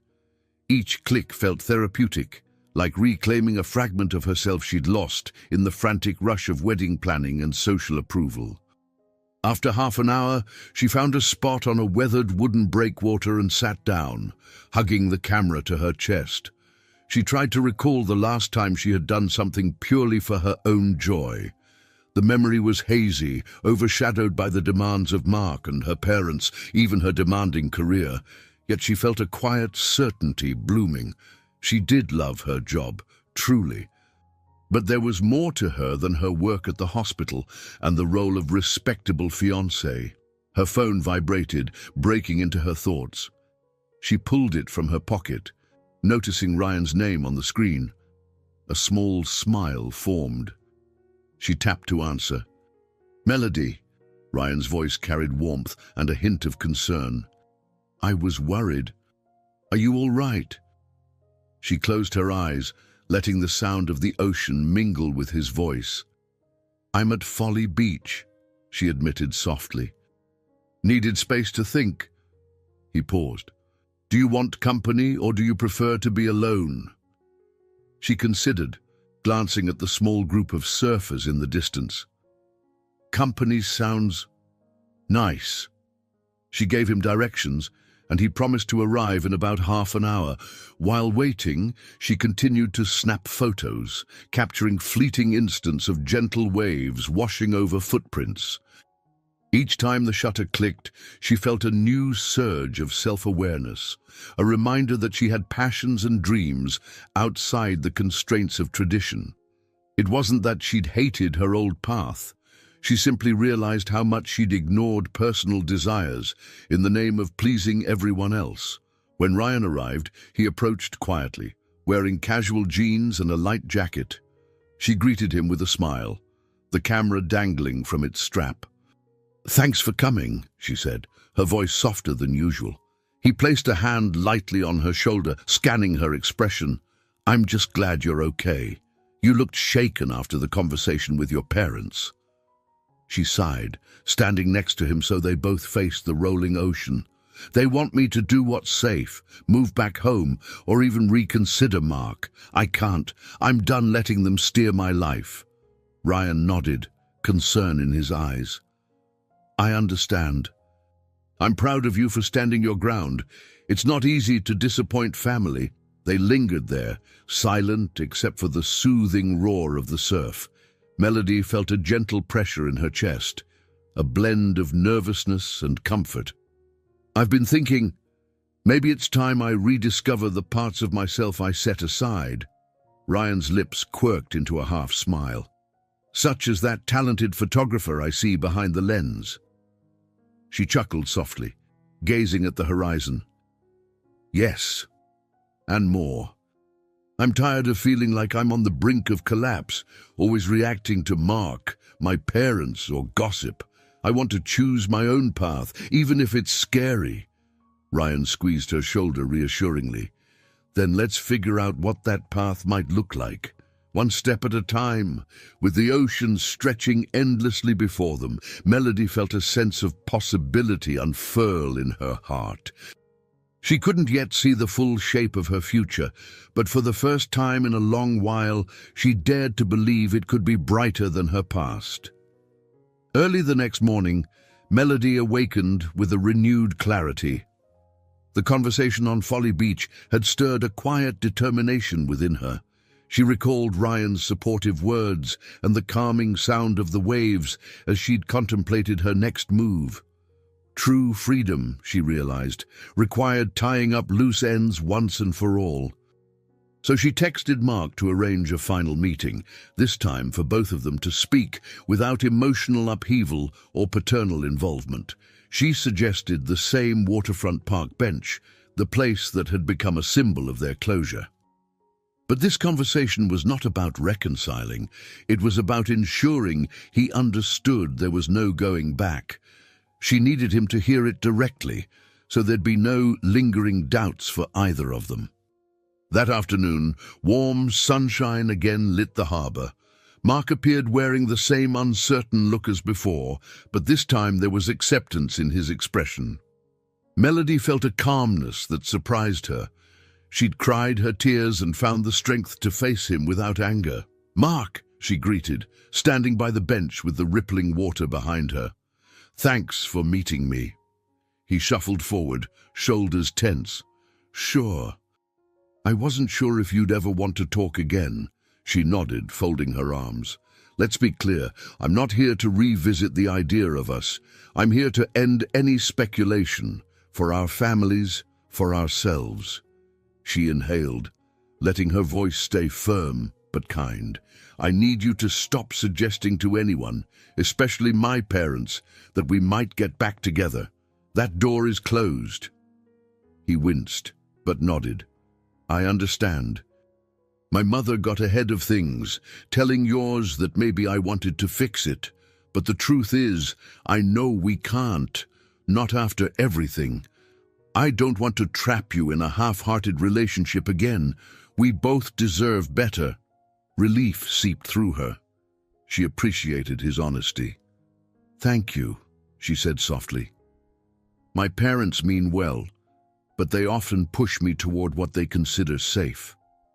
I need them, and you, to understand that I'm forging my own path. Alone, if need be. Mark lowered himself onto the bench, staring at the fountain's dancing jets of water. I'm sorry again for hurting you, but I'm also sorry for how I let our families dictate our relationship. If I'd been braver, I would have admitted my doubts before it came to that wedding day fiasco. Melody exhaled, a final wave of grief swelling, then subsiding. We both made mistakes. I was so focused on meeting expectations, I barely paused to question if we were genuinely happy. That's on me. They shared a moment of silence, a gentle breeze lifting Melody's hair. Then she offered him a small smile of empathy. I do forgive you, but I need to move forward with a clear head. It's best if we don't stay in each other's lives. His eyes glinted with sadness, yet acceptance. I get it. If you ever need anything, though. She shook her head lightly. I'll be fine, Mark. Really? They stood, an unspoken agreement that this was truly the last page of their story. He departed first, weaving through a group of tourists, snapping photos of the pineapple fountain. Melody lingered, absorbing the moment. A sense of liberation coursed through her. The old chain that once bound them, family pressure, social expectation, had finally snapped. Her phone chimed. She glanced at the screen, half expecting her mother again, but it was Chloe. Proud of you. Dinner later. Melody typed a quick reply. Sure, I have news to share. Clutching her purse, she walked away from the fountain with a newfound lightness. In the past, the idea of making her own decisions, especially decisions that disappointed people she loved, terrified her. But as she strolled along the waterfront, the setting sun painting the sky in vivid oranges and pinks, she felt something akin to exhilaration at the realization. No one else could dictate her path now. The evening ahead held a promise of more honest conversations, both with Chloe and likely with Ryan. Melody wasn't certain where her relationship with him might lead, but she knew it grew from genuine care, not from scripted obligations. And that simple truth made her heart lift. She was free at last to choose what truly brought her happiness, without guilt, without apology. That night, Melody stopped by Ryan's room at the Dewberry Charleston, where he often stayed during his business trips. She felt a flutter of nerves as she rode the elevator, conscious that this conversation might change the course of their relationship.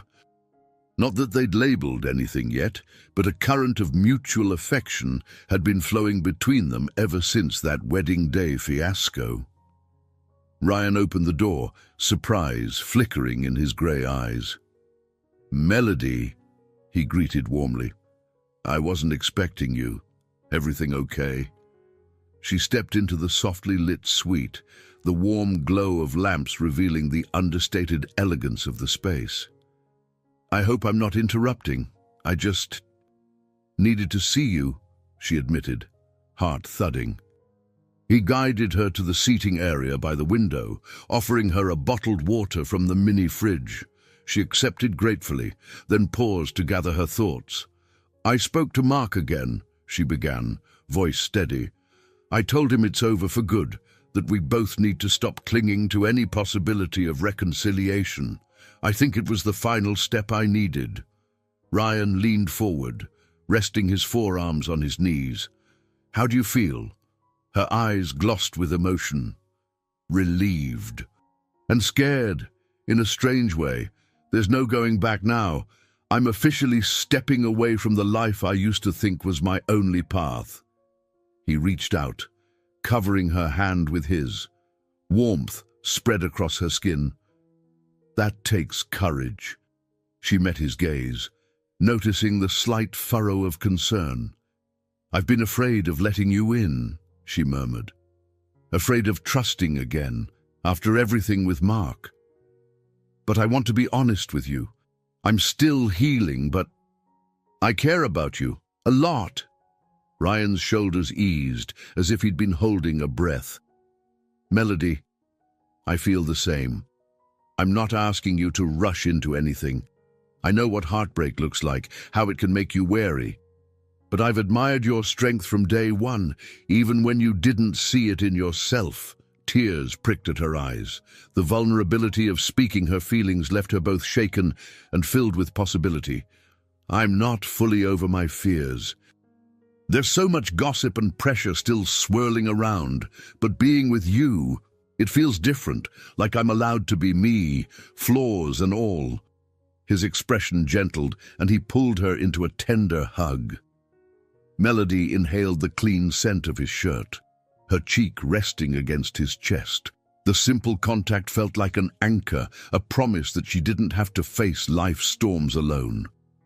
They sat like that for a while, letting the unspoken emotions wrap around them.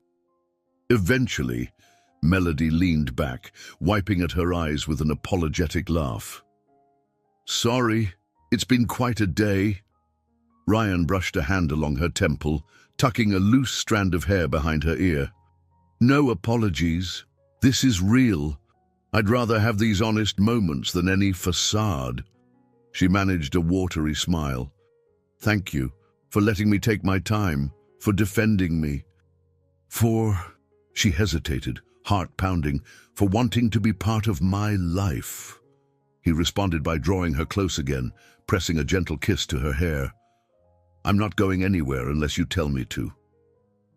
They spoke in hushed tones about the near future, Ryan's business commitments, Melody's evolving therapy projects, and the possibility of traveling back and forth between Charleston and Atlanta.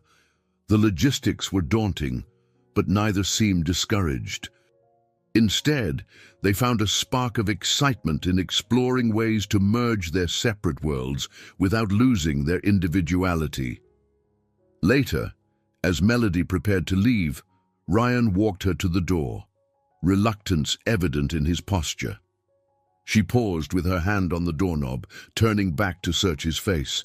Without another word, she rose on her tiptoes and pressed her lips softly against his. The kiss was tentative yet full of promise, a silent agreement that they were ready to explore the connection between them. When they finally broke apart, her cheeks burned, but her heart felt lighter. "Good night, Ryan," she whispered, stepping into the hallway with a mixture of joy and vulnerability swirling in her chest. "Good night, Melody," he replied, voice warm. The door closed gently, leaving her in the quiet corridor. For the first time in forever, she felt both free and deeply connected. It was a fragile balance, but it was hers to nurture, one moment at a time. With Mark truly behind her, Melody poured renewed energy into her work at MUSC Sean Jenkins Children's Hospital. Bolstered by a fresh sense of purpose, she began brainstorming ways to integrate photography into pediatric therapy sessions. The idea stemmed from her own healing process. Snapping photos at Folly Beach had proven cathartic, so she imagined it might uplift her young patients as well. A week after her final conversation with Mark, she scheduled a meeting with Dr. Bennett to propose her concept. In the small hospital conference room, she laid out a series of ideas: simple cameras for the children to use, short photo walks around the pediatric unit, and optional photography projects that encourage fine motor skills and self-expression. Nervous excitement tingled through her as she spoke, wondering if the administration would find her plan too unconventional. Dr. Bennett listened intently, skimming the outlines and budget estimates she'd prepared. Finally, he looked up, a thoughtful gleam in his eyes. "Melody, this is innovative. Combining occupational therapy with creative outlets can be powerful. I see potential benefits for both motor function and emotional well-being. Relief washed over her. So, you're open to trying it? He nodded. Absolutely. We can start small and see how the patients respond. If it goes well, maybe we expand. I'll run it up the chain, but you have my support.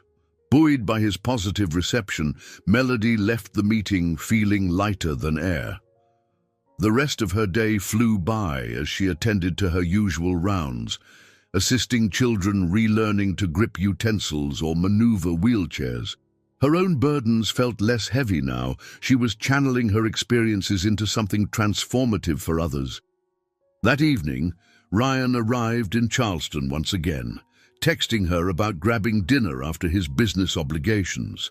She chose a casual spot near the waterfront, a place with live music and a laid-back vibe. When he stepped through the door, wearing a crisp shirt and that comforting smile, she felt her heart lift. "So," he began after they found a table, "how'd your meeting go?" She beamed. "Better than I hoped. Doctor Bennett approved a pilot program for photography-based therapy. I think it might really help the kids." Ryan leaned in, genuine pride shining in his gaze. "That's incredible, Melody. I'm happy for you." They chatted about the details, and Melody's excitement spilled over. She described how the children might learn to focus a lens, how capturing their surroundings could offer them a sense of control, something often lost during hospital stays. Ryan absorbed every detail, asking clarifying questions. She loved how he took her ideas seriously, never dismissing them as mere whims. Eventually, the conversation shifted to more personal matters. Ryan told her about new developments in his company, potential expansions that would require frequent trips to Charleston. She admitted she was thrilled he might be around more often, though she kept a note of caution.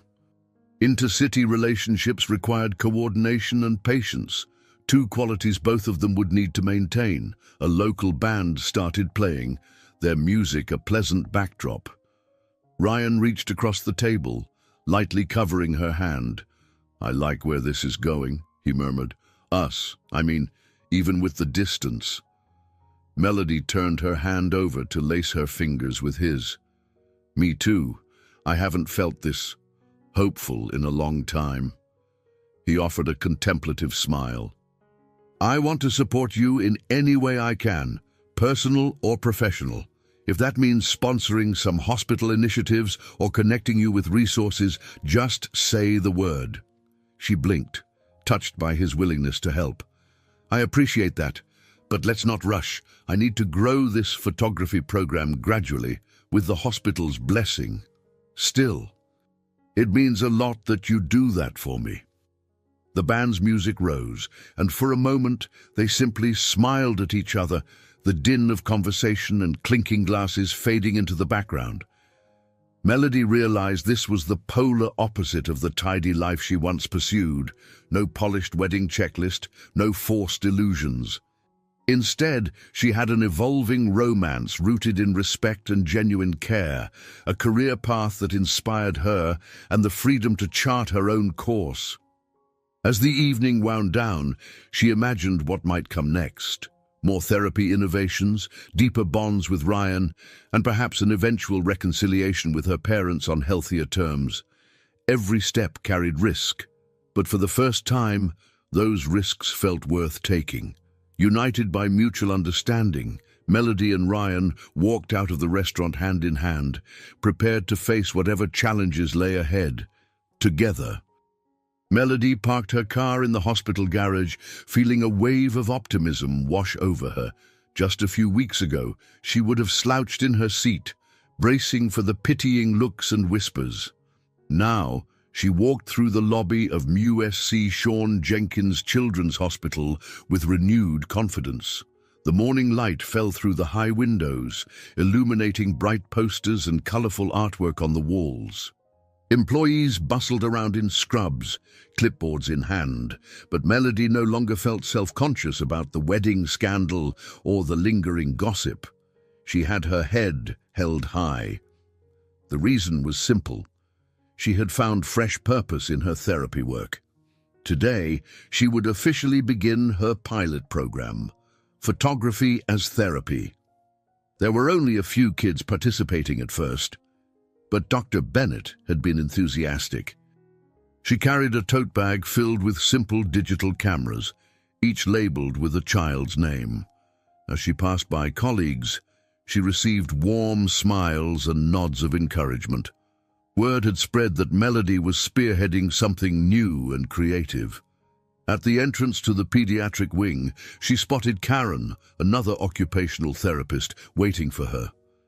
"They're all set in the playroom," Karen said brightly, gesturing down the hallway. "The kids are excited to see what you have planned." Melody followed her, heart fluttering with both nerves and excitement. The playroom had been transformed into a makeshift photography station. On a long table, coloring books and therapy tools were pushed aside in favor of a bulletin board where kids could pin photos later. Small posters explained basic photography techniques designed to be kid-friendly.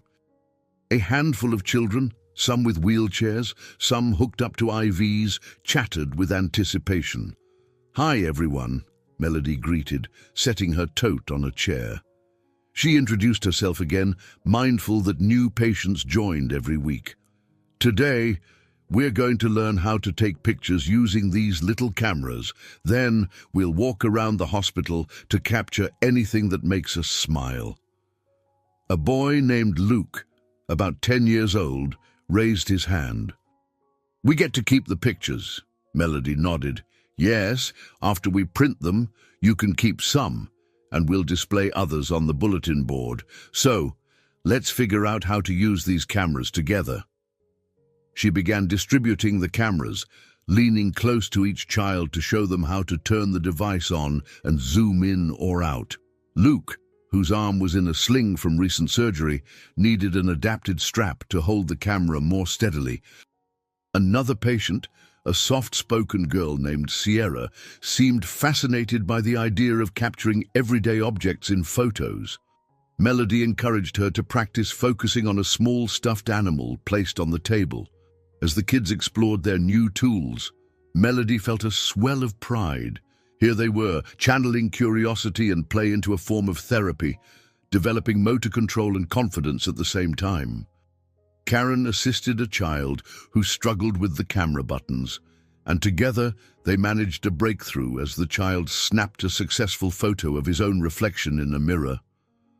Soon, Melody led the group on a short photo walk through the pediatric corridors. The laughter and excited chatter echoed in the usually sterile hallways. Nurses paused to smile at the children, some even posing for impromptu pictures. Melody found herself grinning from ear to ear, remembering her own experiences rediscovering photography.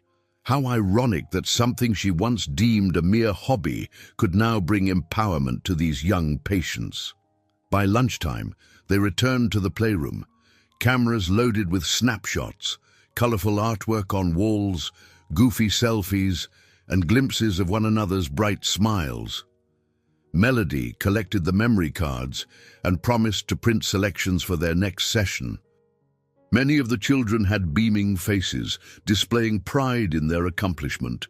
Dr. Bennett stopped by, observing the excited atmosphere. He gave Melody a congratulatory nod. "Keep this up," he murmured. "It's already making a difference." As the session wrapped, Melody felt an overwhelming sense of belonging. The hospital halls no longer felt like places to hide from whispers. They were spaces for growth and healing for both her patients and herself. Stepping outside into the midday sun, she realized just how much her perspective had changed. No longer tethered to the labels of jilted bride, she was now a determined therapist and an evolving artist. And within that new identity, she felt a freedom more powerful than she ever imagined. That same afternoon, Melody walked along the brick pathways of Charleston City Market, hand in hand with Ryan. Vendors displayed their crafts, woven sweetgrass baskets, homemade pralines, and trinkets capturing the charm of the Low Country. The air smelled of roasted pecans and fresh lemonade, mingling with the distant strains of a street musician's violin. They paused at a stall selling handcrafted soaps shaped like little palmetto trees. Melody picked one up, smiling at its coconut citrus scent. For years, she'd passed through this market with Mark or her parents, always concerned about time or whether an item was useful enough to buy. Now, she indulged in simply enjoying the moment, checking out each booth without any rush. Ryan brushed a thumb over her hand. "You look happy," he observed. "It's nice to see." "I am," she replied earnestly. "The therapy project went great. The kids loved it, and Dr. Bennett was really impressed. It feels good to be accomplishing something meaningful on my own terms." He nodded, guiding her aside so a group of tourists could pass. "I can see that. There's a glow about you, like you're at peace with the present." She let his words sink in. "I think I am, or at least I'm getting there." She felt a pang, recalling how she'd once tied her entire future to marriage. Now she recognized she could thrive by pursuing her passions, whether or not marriage was part of the equation down the line. They strolled further, weaving through the throng of shoppers. Occasionally, someone recognized Melody, but she sensed a shift in the way people looked at her now, less pity in their gaze, more respect for how she'd carried herself through adversity. A few even approached to congratulate her on the new therapy initiative they'd heard about, and Ryan looked on with clear admiration. They paused at another stall where a local artist displayed vivid paintings of Charleston landscapes. One piece showed a sunrise over Folly Beach. Melody's heart fluttered, remembering her own dawn visits to that shoreline with a camera in hand. The painting captured the gentle waves and pastel sky, an image radiating calm. "This is beautiful," she murmured, reaching out to trace a fingertip along the frame. She glanced at the price tag. It was steep, but the piece spoke to her. For a moment, she wondered if she should buy it. Ryan must have sensed her hesitation. "If it inspires you, maybe it's worth it," he said gently. Melody chuckled.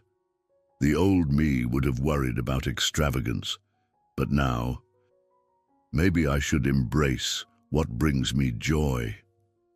She swallowed, considering the expense. It was more than she usually spent on art, but she felt a deep connection to the scene. "I think I will," she decided, surprising herself. A pleased smile lit Ryan's features. "I'll carry it for you." They completed the purchase, the artist carefully wrapping the painting. Melody held Ryan's hand, stepping away from the stall with a curious mix of excitement and a trace of nervousness. It felt like another step away from her old habits, prioritizing practicality over personal delight. As they left the market, painting in tow, Melody's phone buzzed. She frowned at the screen. It was her mother. She exchanged a glance with Ryan, then answered. "Hi, Mom," she said, attempting a neutral tone. Eleanor's voice trembled slightly. "Melody, dear, your father and I have been talking. We realize we pushed you too hard. We want to make amends, if you're open to it." Melody's heart softened. Despite the tension, she missed her parents' warmth. "I'm open to talking," she replied carefully. "But I need you both to respect my choices," Eleanor exhaled. "We promise. We just miss you. Would you come for lunch on Sunday, maybe? No talk of Mark, I swear." Melody's gaze flicked to Ryan. He gave her an encouraging nod.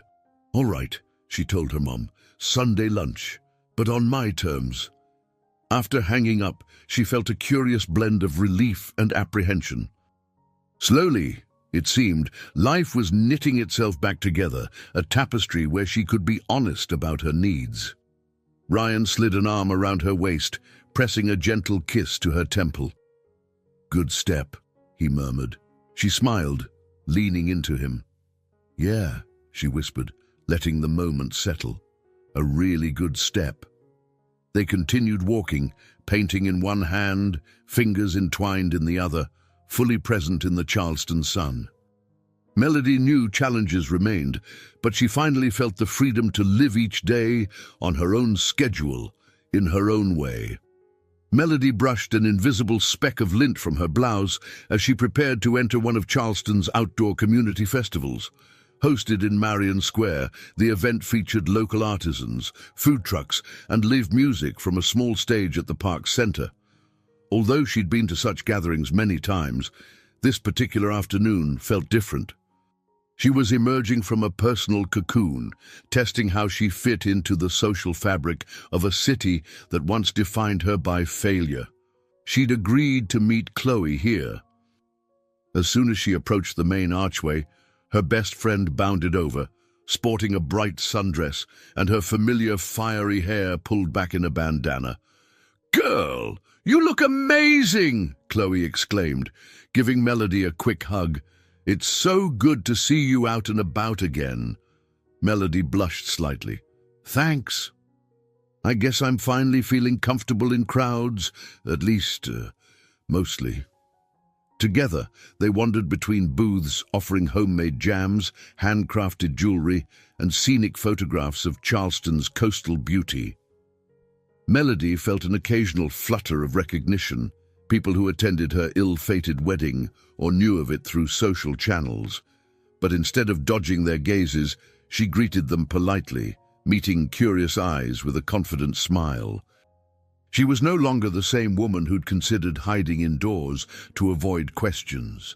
They passed a local pottery stall, where Melody recognized a woman from her old church congregation.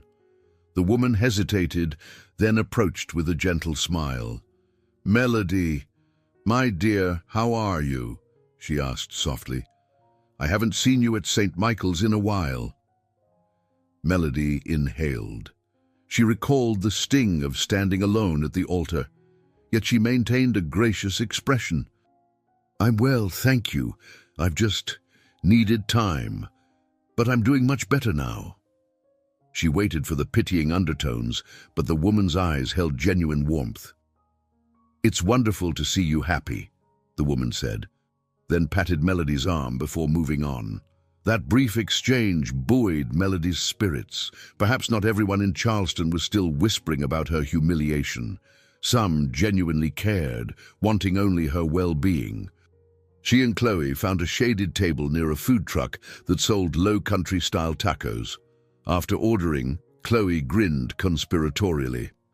"I hear rumors about a certain photographic event at my cafe soon. Want to confirm or deny?" Melody laughed, appreciating her friend's playful tone. "All right, yes. I'm planning a small photo exhibit featuring the pictures the kids took at the hospital, plus a few of mine. It's a way to celebrate their progress and raise awareness for occupational therapy." Chloe's eyes danced with excitement. "That is fantastic. You'll have to show me some of the prints before they go up. We'll make your exhibit the highlight of the cafe for a whole week or longer if people love it." A sense of gratitude washed over Melody. "I'd love that. Thank you for always cheering me on, even when I was too wrapped up in my own mess to see a bigger future." Chloe waved off the praise. "You do the same for me, and I knew you had it in you all along, just needed to break free of your old expectations." They ate their tacos while a local band performed on stage, the upbeat tunes carrying a festive energy across the park. Chloe tapped her foot to the rhythm, while Melody let her gaze roam over the gathered crowd. Families chasing toddlers, college students with camera phones, elderly couples soaking up sunshine. This was her city, full of life and possibility, and she finally felt at home in it again. Suddenly, her phone buzzed. Checking the screen, she saw a message from Ryan. "Long meeting ran late. Wish I could be there at the festival with you. Let's meet for dinner." Melody's heart lifted, warmth spreading through her chest. She sent a quick affirmative reply, a soft smile curving her lips. Setting down her phone, she caught Chloe's knowing smirk. "Ryan, huh?" her friend teased. "You're glowing, Miss Wood." Melody laughed, not even trying to hide her contentment. "We're taking things day by day, but it feels good." She paused, sipping her lemonade. "Actually, everything feels good. Like I'm coming back to my life as it should be, not as I was told it had to be." They clinked their plastic cups in a mock toast. "Here's to that," Chloe declared. "Welcome back, Melody. Charleston's been waiting." With those words, Melody looked around and inhaled the soft breeze, letting the city's celebratory spirit wrap around her. This triumphant return was about more than regaining public presence. It was about re-entering the world on her own terms, a fearless expression of self she'd once thought impossible. A week later, Melody's long-awaited photo exhibit launched at Chloe's cafe. It was a modest display, but the small venue was packed with a surprising crowd of supporters.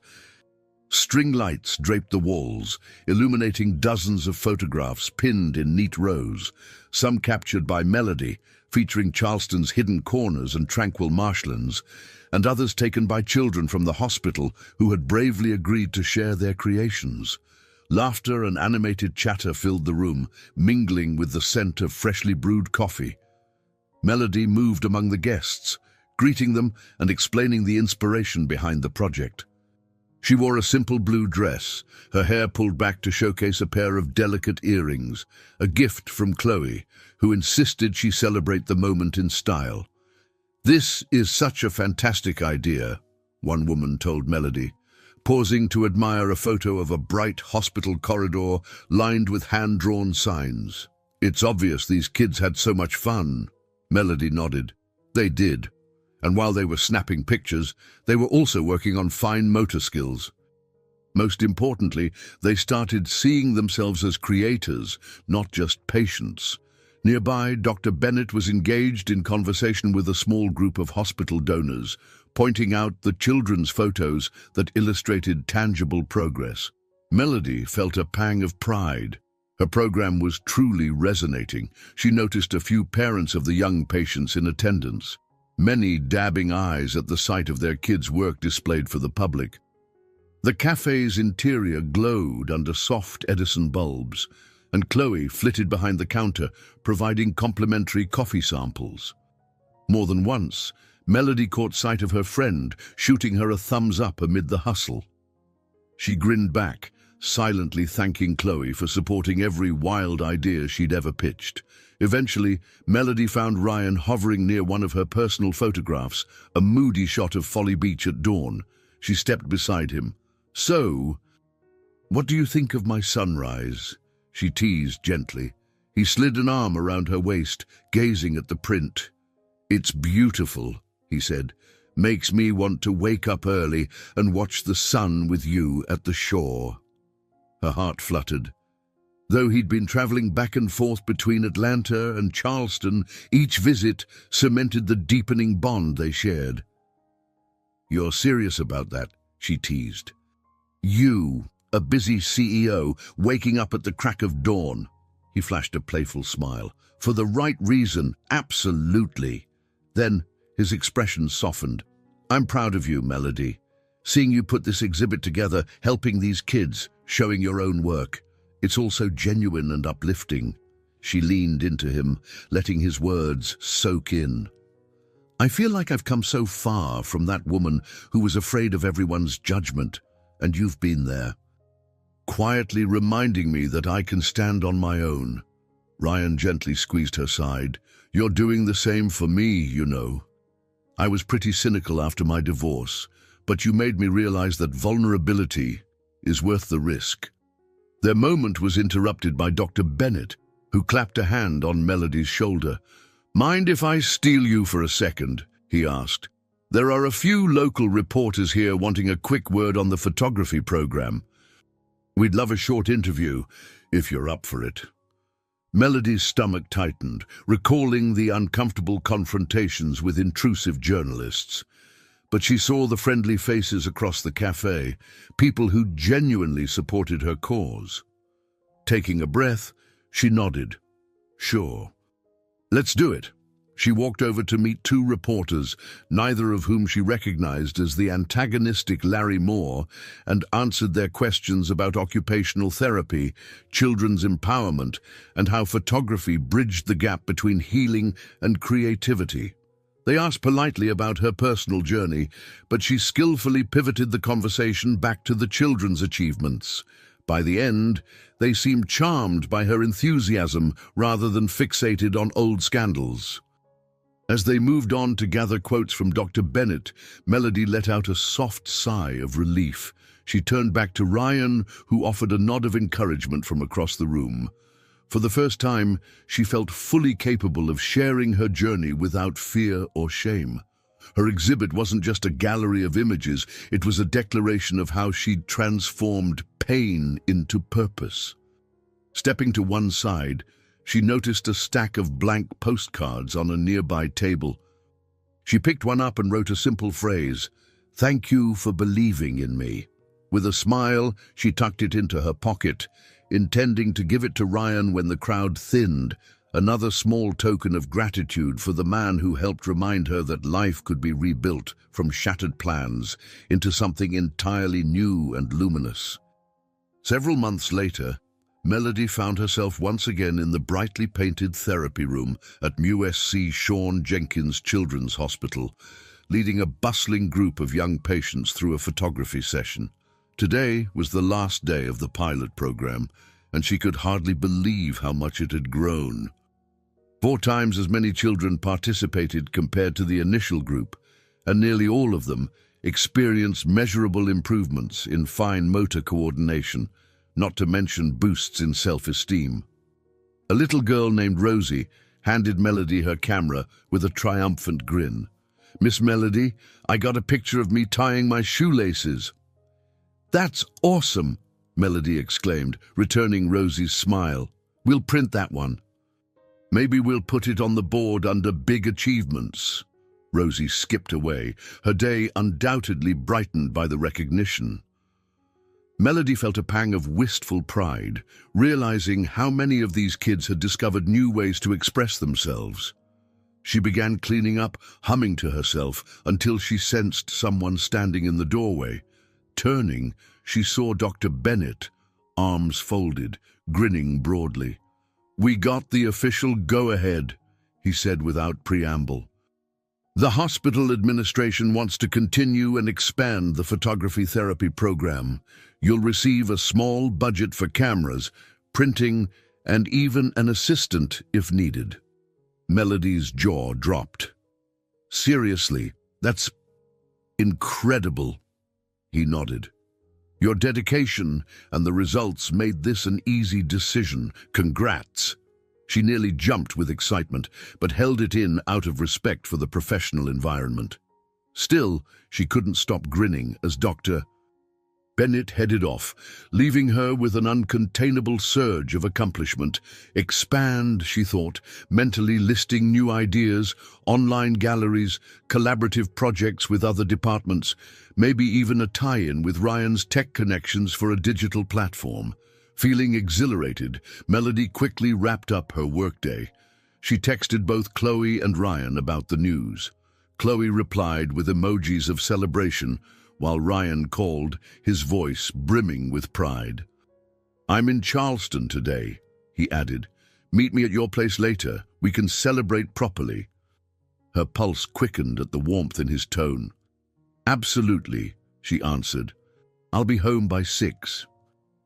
That evening, the fading sun painted the Charleston sky with streaks of pink and orange. Melody arrived at her condo to find Ryan already there, carrying a takeout bag from her favorite bistro. He spread out containers of shrimp and grits, fresh salad, and homemade rolls on her small dining table. "Congratulations, Ms. Visionary," he teased, pulling her into a soft kiss. "I knew you'd make this program a success." She returned the kiss, heart fluttering at how natural their bond felt. As they sat down to eat, conversation flowed effortlessly. Ryan updated her on his company's new Charleston-based projects, which meant he'd be spending even more time in the city.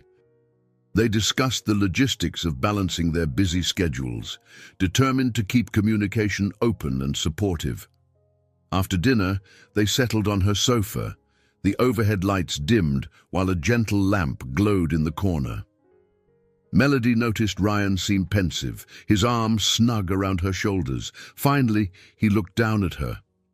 "You know," he said, voice low, "I've been thinking about what this all means for us.